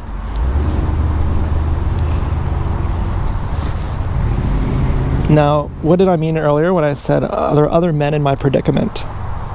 Probably not. But this is what I wondered. But never mind. Okay, it's stupid. I'm not going there. That's not even me. And I'm realizing that my behavior affects my life. So, I'm not going there. But if I were to go there, which I'm not, the place that I wouldn't go is thinking like that. Which is that you think, okay, and let me tell you, that's not lip service. Okay, which is, you go, I'm married, I got my pigs, or, you know, I got a pig, or something to that effect. And I'd like some more, and there are more who would like me, but we can't ever make it happen, and that's going to be the whole story of my life. And the best that we can ever do is just knowing that we would if we could.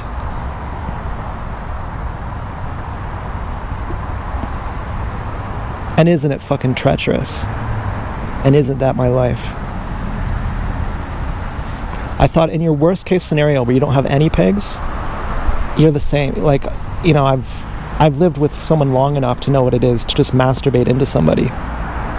And it's the same thing as just masturbating. And fucking, I thought in the worst case scenario, I don't have any pigs. I'm in the same position as a married guy. What are you gonna do? You know, so I wonder, you know, because I feel like I'm the lone man left out over here. You know, like I'm a fucking loser. And I think, I'll bet there's a lot of guys in your position. A lot of women too. A lot of fucking people in your position. And you have no clue. You have no clue that even though it appears like you're on the outskirts, you're actually, the more personal, the more universal. Everyone is suffering in the same thing. And what you're doing with your pigs is fucking really helping them. Even someone like Joanne, you know, you can't teach an old dog new tricks. Even someone like Joanne, she's learning. She for the first time loves someone else than her husband, and she is aware that it doesn't take away from her husband. Because she saw me do it. She's like, she knows that I love her in the fourth, and blonde girl and dance girl. So therefore it doesn't take away from her love. And I'm like, I showed you this. Like, I brought you to a higher level. And I'm really proud of myself. You know, and just intellectually explaining it to you couldn't have done it. You had to feel my depth. You had to feel my personality. And let this reach you. That's like a testament to how great I am. That you trusted me enough to come along with me. To stay my pig. What the fuck? You know, I'm trying to have a fucking romantic moment here. And this fly just keeps landing on my arm.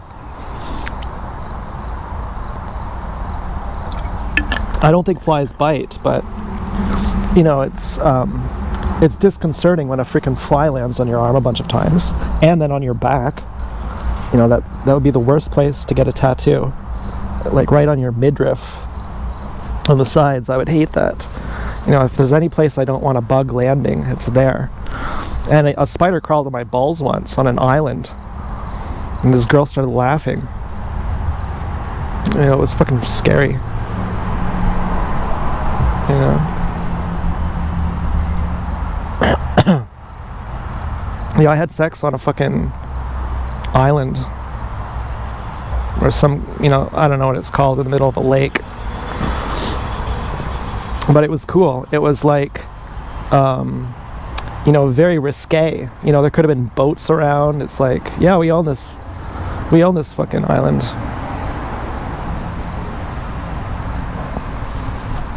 And then the damn spider crawled on my dick and balls. You know, it's fucked up. She was a spitter. Yeah, she offended me. I was like, what's up with that? You know, she went to the other room. She's like, I gotta go to the bathroom and spit this out. I was like, okay. You know, I'm not a prude. You could have just fucking spit it on the blanket. It wasn't our blankets. But, you know, she was, she lied to me. And then I didn't hang out with her for like one night, and then her friend completely ignored me. And her friend was Darius's girlfriend, and she was like, you know, she was really hot actually. But this girl, I ignored her because she lied to me. She was like a compulsive liar. She was like a pathological liar. I didn't understand. I had never met a pathological liar before. And so it made no sense to me. Why would someone lie about things that are completely irrelevant? And it wasn't until later in life that my dad's girlfriend had lied pathologically. And my dad said, oh yeah, she just lied pathologically. He said it just plainly, like, yeah, she has tinnitus too. And then suddenly it wasn't a big deal and it didn't matter.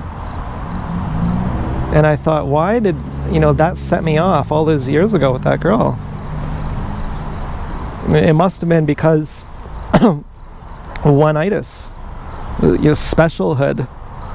Well, you got to be my special lady, and I got to trust everything you say, because you're validating me here, because I'm getting something off you. More than sex, you know, I'm getting something off you. More than emotions, like my identity. Like I'm feeding off your soul here. I'm soul sucking you. I'm a fucking vampire over here. You know, I gotta make sure my supply is pristine, untarnished. I don't want some fucking impure supply. I wonder, is this a story of my life? Am I still a vampire? Dead on the inside? We can only hope that I'm not.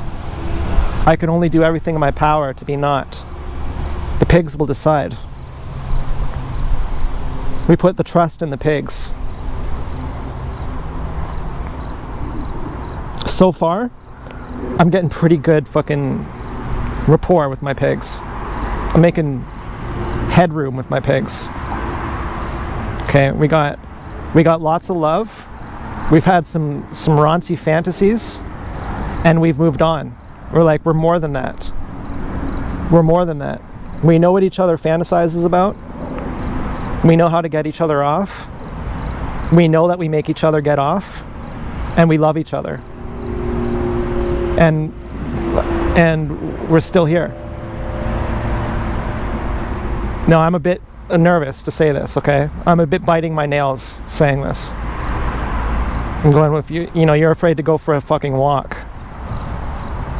You're talking a big game like a lion in your room, but then you go outside, you're a fucking pipsqueak. I know. So what? Fuck you, I know. Yeah, I'm a total coward, and yeah, I'm afraid to find out the truth. Yeah, I know. I don't care.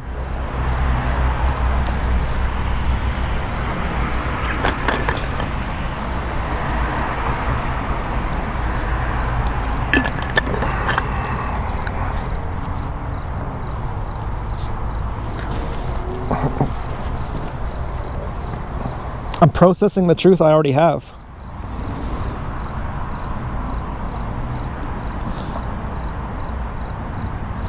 This is a big deal to me. And Marina should be here too. She's just an idiot. She doesn't know anything. She needs us.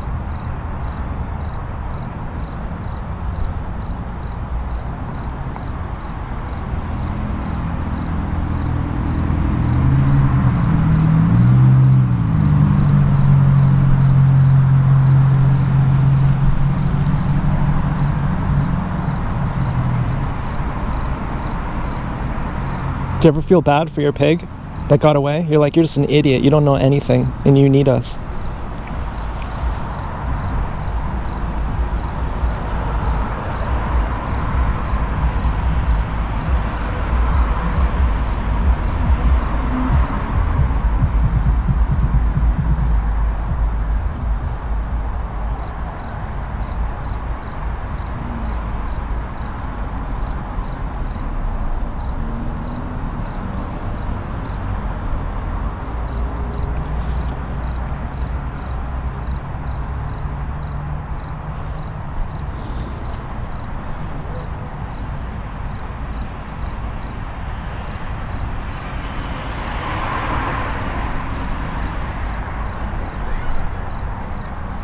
Even like Julian Casablancas, I see him as gone. He's decaying now. He's posthumous. He died inside.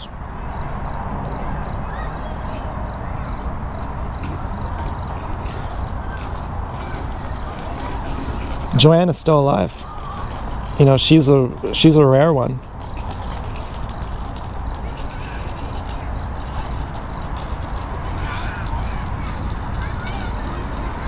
I'm still alive. I'm a rare one. It's rare to be my age and not be dead inside.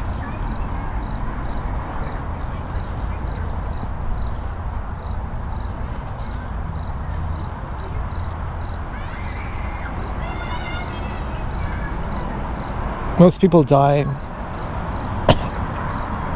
I've heard different ages. Never trust anyone over 30. Most people die when they're about 18 or 19, says Osho.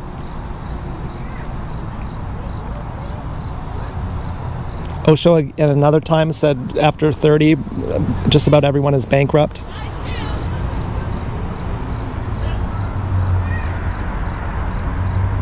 I heard a quote. It was, a good man dies in his 30s or 40s when he realizes the world is fucked up. I didn't know if it was tailored just to me, but I felt like I had died. I was talking about this last night, that my worldview has changed. And I felt in some strange way like I was guilting my pigs. And I was like, I hope you don't think that. you know, even if I'm complaining to you, even if I'm complaining at you, and saying this is in part your doing, that I'm complaining to you, like you're redeeming me too. You know, you're bringing me back to being human. I thought you should thank me that I love you so thoroughly, that I love you so haplessly, like that I don't put you as a gang stalker, that it matters to you, that the fact that my blessing matters to you, that me calling you your own name, not a gang stalker, that makes you your own name and it makes you not a gang stalker.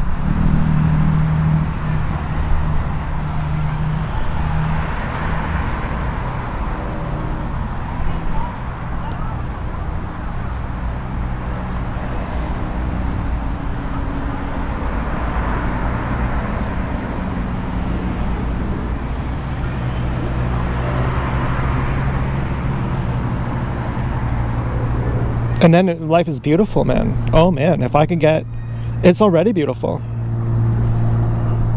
You know, I think if I could only get up in that ass, you know, frickin', and at the same time, I'm like, you already have the love of the women you love. Like at the very end of the day, that's the thing that you love the most. Like you have. It's like you already got to the finish line, but you're worked up about what's at the very beginning. And you know, you discount the whole thing sometimes. You say, well, without the very beginning, then it doesn't matter. And then I'm the same as any other married guy, just jacking off into a fuck sleeve, imagining of the neighbor. Story of my life. This is the story of everyone's life. What's the difference?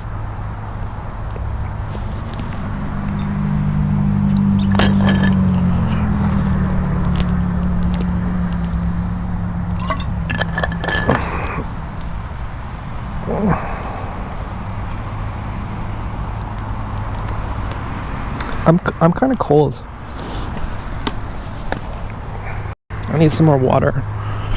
Let's make sure this is still working. Oh, great. Okay, I'll be right back. But the microphone's going to be here.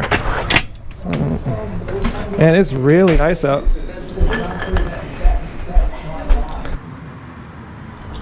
Second thing of water.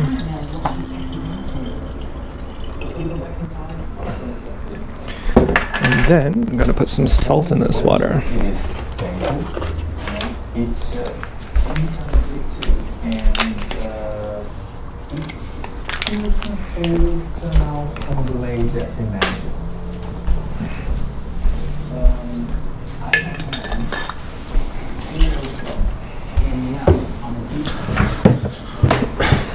And, you know, I gotta check.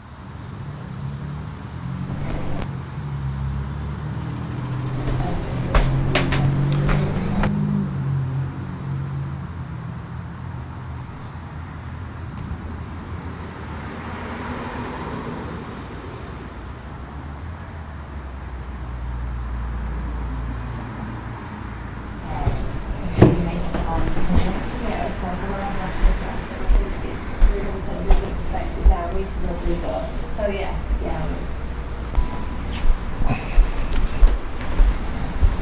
In Britain, the beard is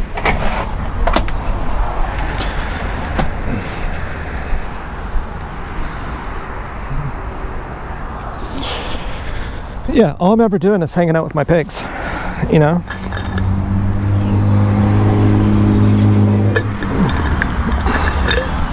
Frickin'.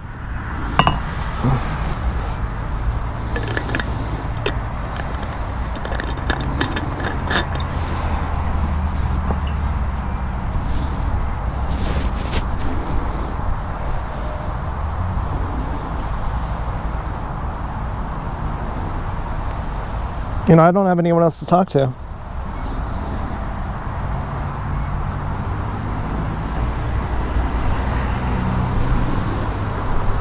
There's no one else I want to impress.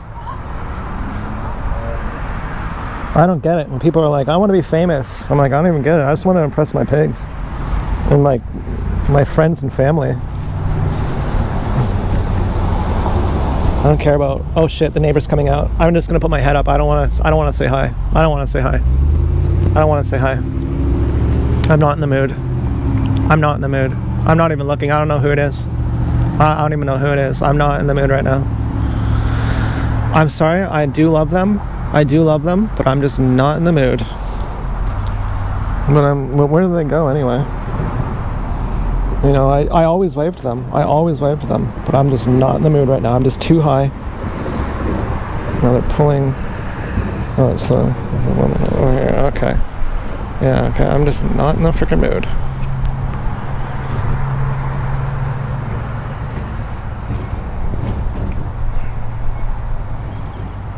Okay, not trying to be rude here.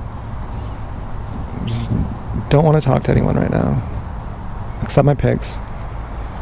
And, you know, but what about their daughter? Oh, yeah. I don't know. Yeah, she's great if that was her. But I wasn't even looking. I was still, just had eyes for Dance Girl then. And, you know, of course I had wandering eyes. I had lazy eyes. Who knows what they've seen? Let's go into the catalogs. Let's go into the archives. What did those lazy eyes actually see? Do we have any memories that we can pull up? Do we recall that girl spitting? Is she a real feisty one? The type who spits. She goes, Pah! And she lifts, you know, like that girl in the movie Trains, Planes, or Automobiles. He says, my second baby came out sideways and she didn't scream.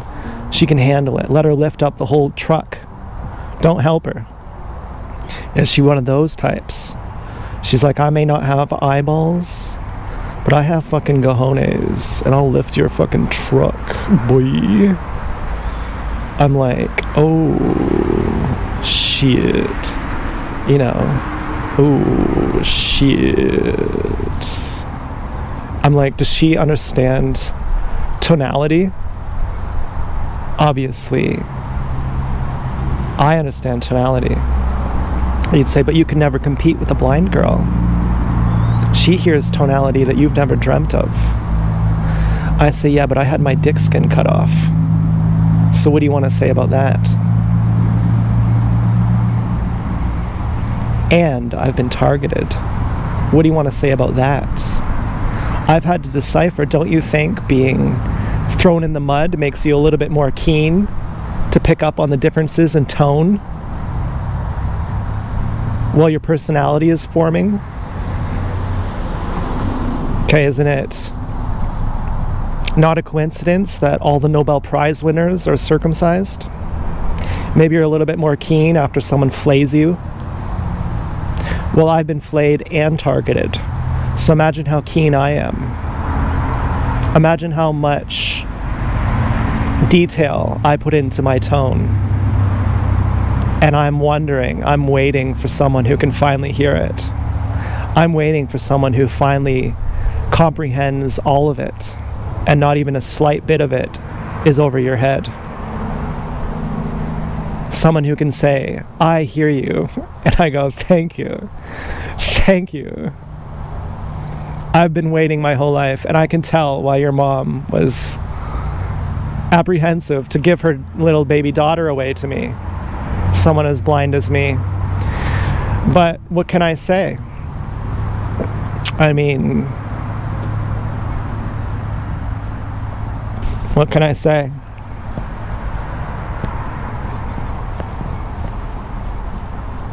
She's blonde. Great.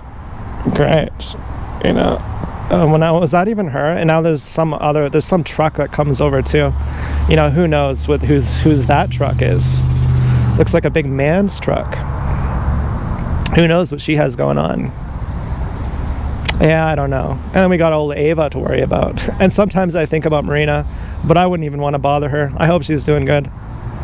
You know, and I'm not joking when I say poor her. She's so lost and she needs us. And at the same time, I wouldn't want to bother her.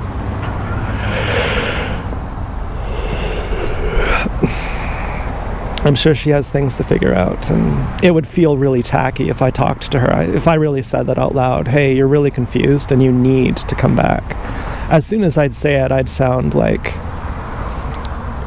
even if this is true, you're helpless to say it out loud, because the moment you say it out loud, it's not going to be received anyways. And to tell someone something that they don't understand is not compassionate. And you're claiming to be compassionate. So you really are stuck with your silence on this one.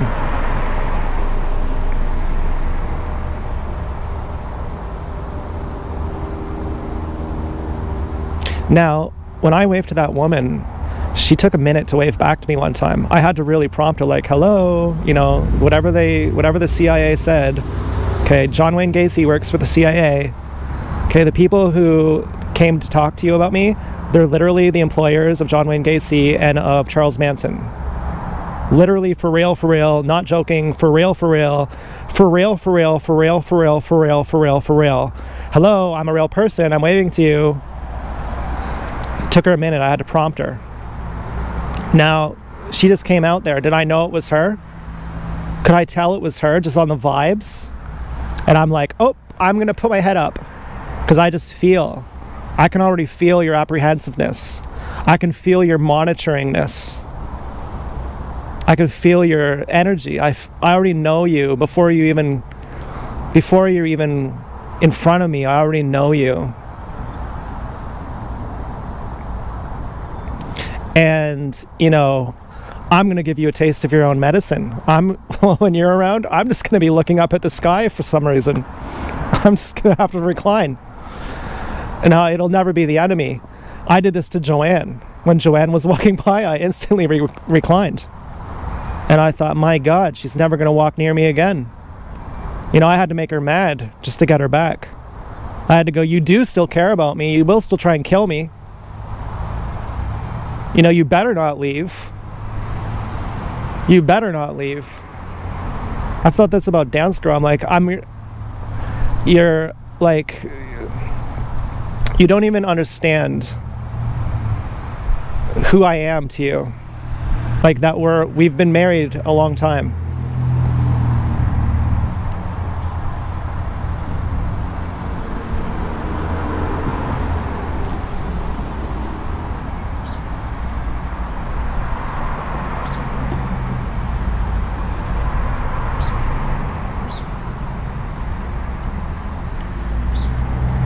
Oh yeah, I've thought about that, reclining on Joanne. I've thought about that a bunch of times. I laughed my ass off about that.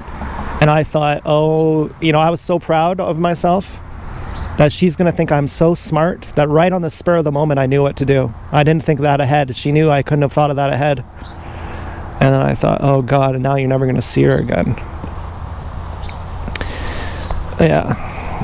Big accomplishment there.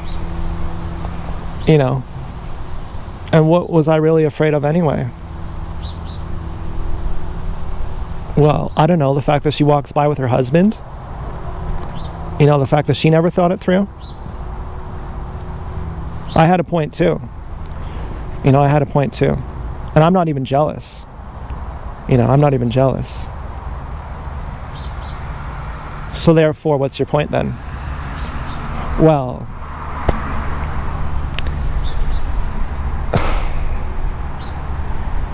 to some extent, I have no point.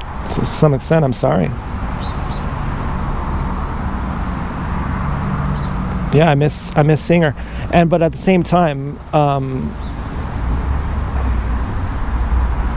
I don't. Because where are we now? Because we're a lot further now. And are those mutually exclusive? In a way, they are. What's the point of just being friends?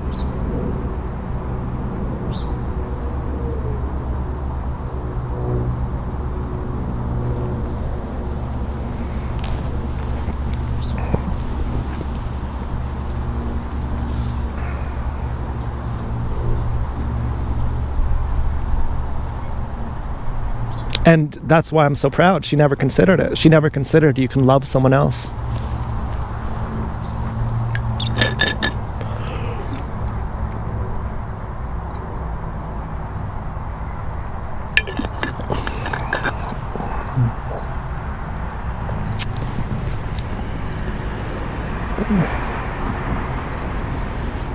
You know, to love someone else, you have to be spiritual.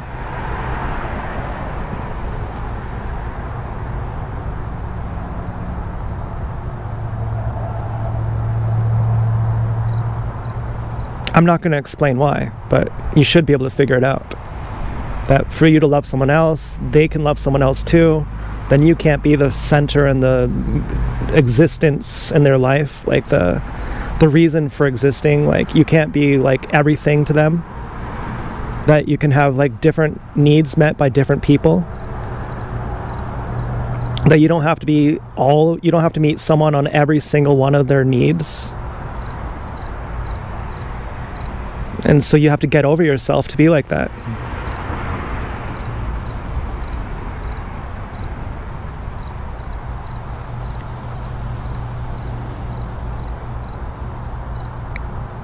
We've been moving closer to that for a while.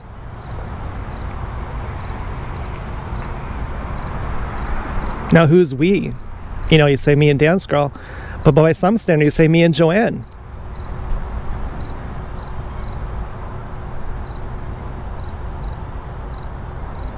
I know who Joanne has been to me in my heart all these years.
God damn it, this fucking fly.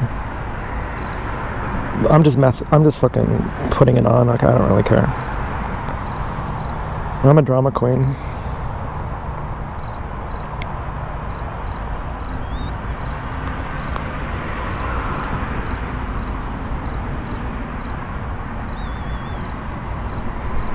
Well, John Wayne Gacy everyone works for the government. No, that it's not the same. It's not like saying a bus driver works for the government. The same unit, the same office,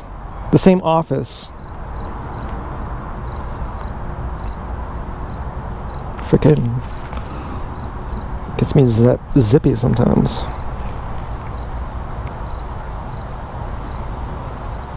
But at the end of the day, I don't care.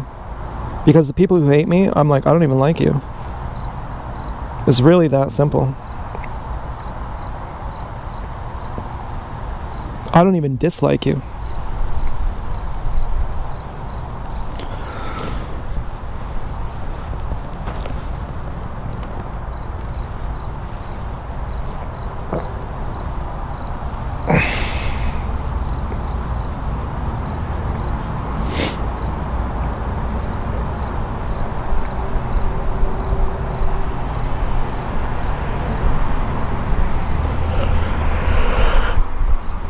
It's really chilly out here.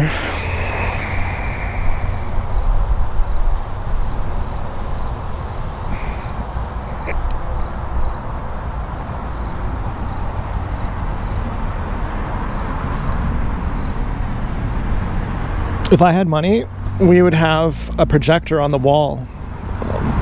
We'd be watching a movie outside right now. If I lived with Travis, we'd be doing that probably on a night like tonight.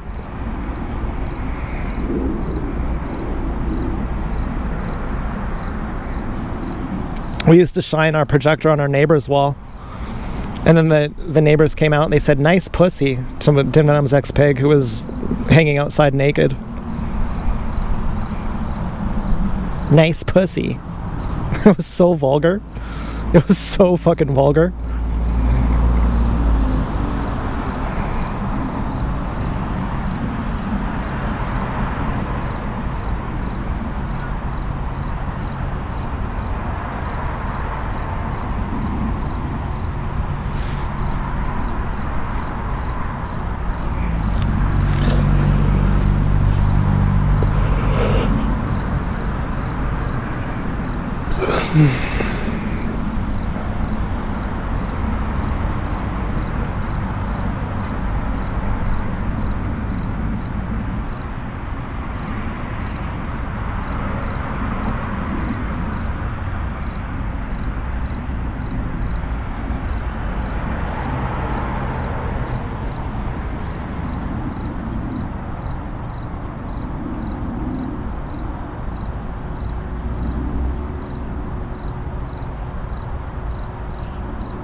I'm making really good eye contact today. I'm not hiding behind our distance. You know, you can get a close-up on me. I'm like really in the zone. I have really good energy right now. That's why I like acid. You know, it lets you hone in on your meditation. Weed, it just blows you right out of the water. You know, weed, you lose complete control. I'm unsure if I'm going to do weed again. But if I do it again, I'm going to wait a good month. But even then, I was scared out of my mind. I was getting so high. I was like, I'm so scared right now. I'm about to lose control of my mind. I don't want that to happen. I never want that to happen. And I did. I finally lost control for like 2 seconds. I became unconscious. I thought, do you know that there are people who live like that all the time? My dad said, do you know what it's like for a normal person? Get really stoned, get really high on weed, and that's how a normal person is all the time. I was like, I never understood, but I think I understand. It's like being unconscious. I was like, that's my worst fear.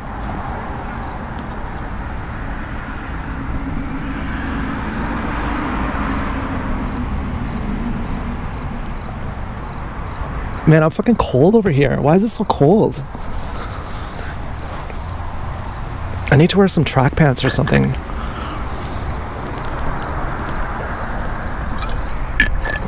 I don't know if I need to shit or piss or what. I'm drinking a lot of water. I'm gonna get some track pants going on.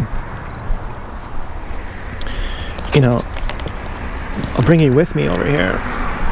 We have a lot of places to go.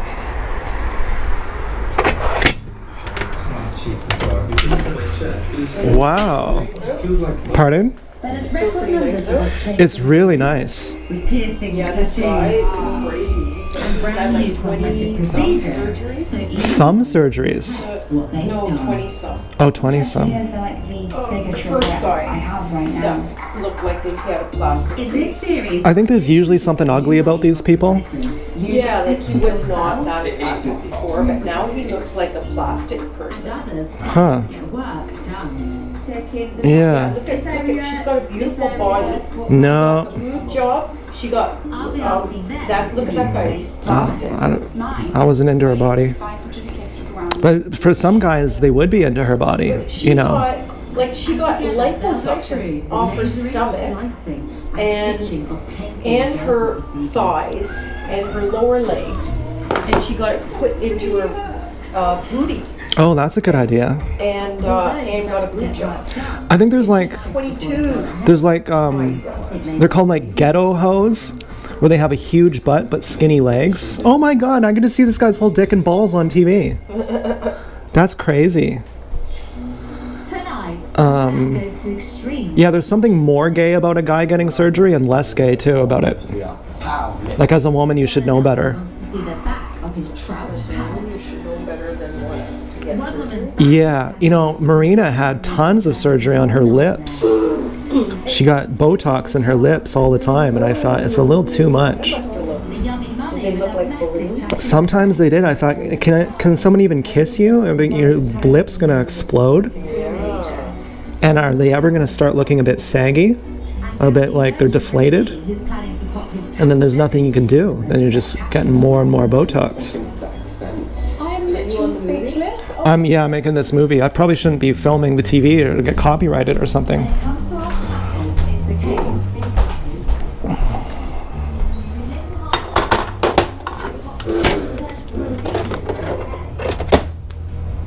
But it's not just women craving for perfect size packs.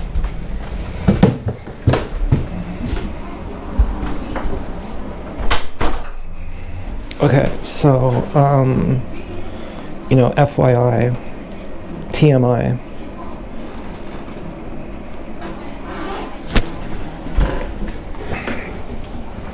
But you never know. I sit down to pee regardless.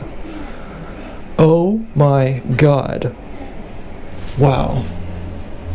Now, having a shit while eating only fruit is like meeting God. What about while water fasting? Yep, just about the same.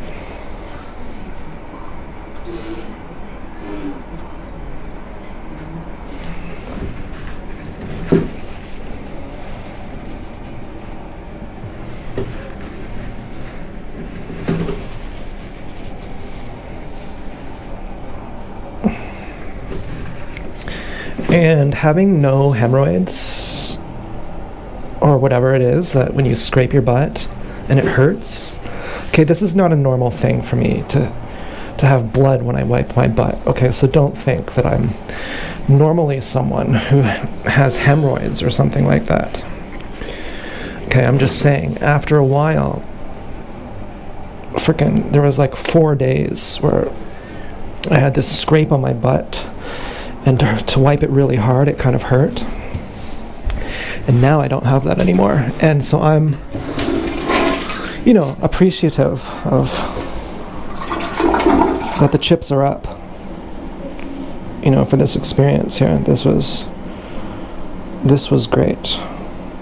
This was wholesome. And I'm happy that we got to share this. But unfortunately, I didn't dress for the weather, and I have to get some pants on because it's too cold outside. And I'm not wearing my ninja pants again. Oh, and while I'm in my room, I should play some damn video games. Oh man, and I don't even know what pants to wear. Our tenant got me these. She gets me some of the best clothes. She gets me track pants with pockets with zippers, and I go, yes, that is exactly right. I feel seen. Okay. Oh yeah. Oh, these are nice. Oh yeah. Oh yeah. Oh yeah. And I need something else too. I need my frickin', I have a lot of foreskin right now. Oh, here it is. I have a lot of foreskin right now. It's very just drooped over. It's just drooped right over. And it's real lazy. It's just drooped over and it's all lazy about it. And no, I'm not gonna lick this because I don't want to risk getting whatever's on it on my lips and mouth and ruining my water fast. So I'm going to spit on it instead. And which is all kinds of, you know, you couldn't imagine what it's like to put on a dick machine. But suffice to say that when it's full of spit and it's slippery, that's not something that is helpful. That's the most unhelpful thing you could ever want. And you do want it to be slippery on the inside, but not on the outside. There's like a finger trap cone type thing that it needs leverage, needs grip. And so what you ideally want to do is just do a very slight wet coating by putting it in your mouth. And you know, which is a good way to show people you're not gay. And but actually though, because if you're gay and you put something in your mouth, it's going to look gay. And freaking, you know, you got to fucking hork a loogie on this thing, and it's full of spit, and you know, it takes a minute. And then you got to put it on. You know, you're doing a water fast. You're peeing every 10 minutes. You're gonna put it on just to take it off in 10 minutes. You know, what's the point?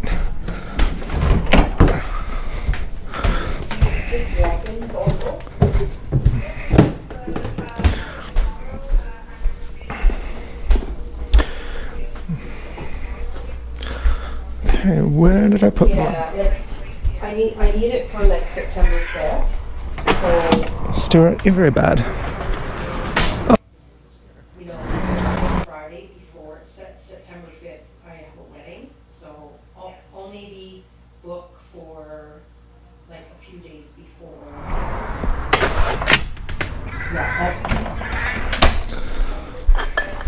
Yeah. Okay. I'll phone in and book it. Okay. Thank you.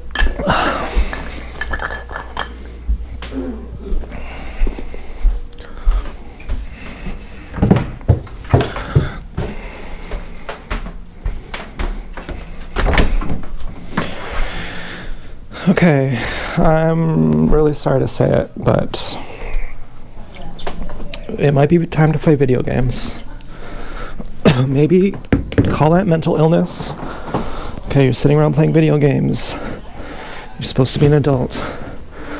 And I know it's cool, there's plenty of quote-unquote non-mentally ill, successful video game players who are adults. But I mean, really though, you know, isn't that retarded? Yeah, maybe it is. Maybe it really is.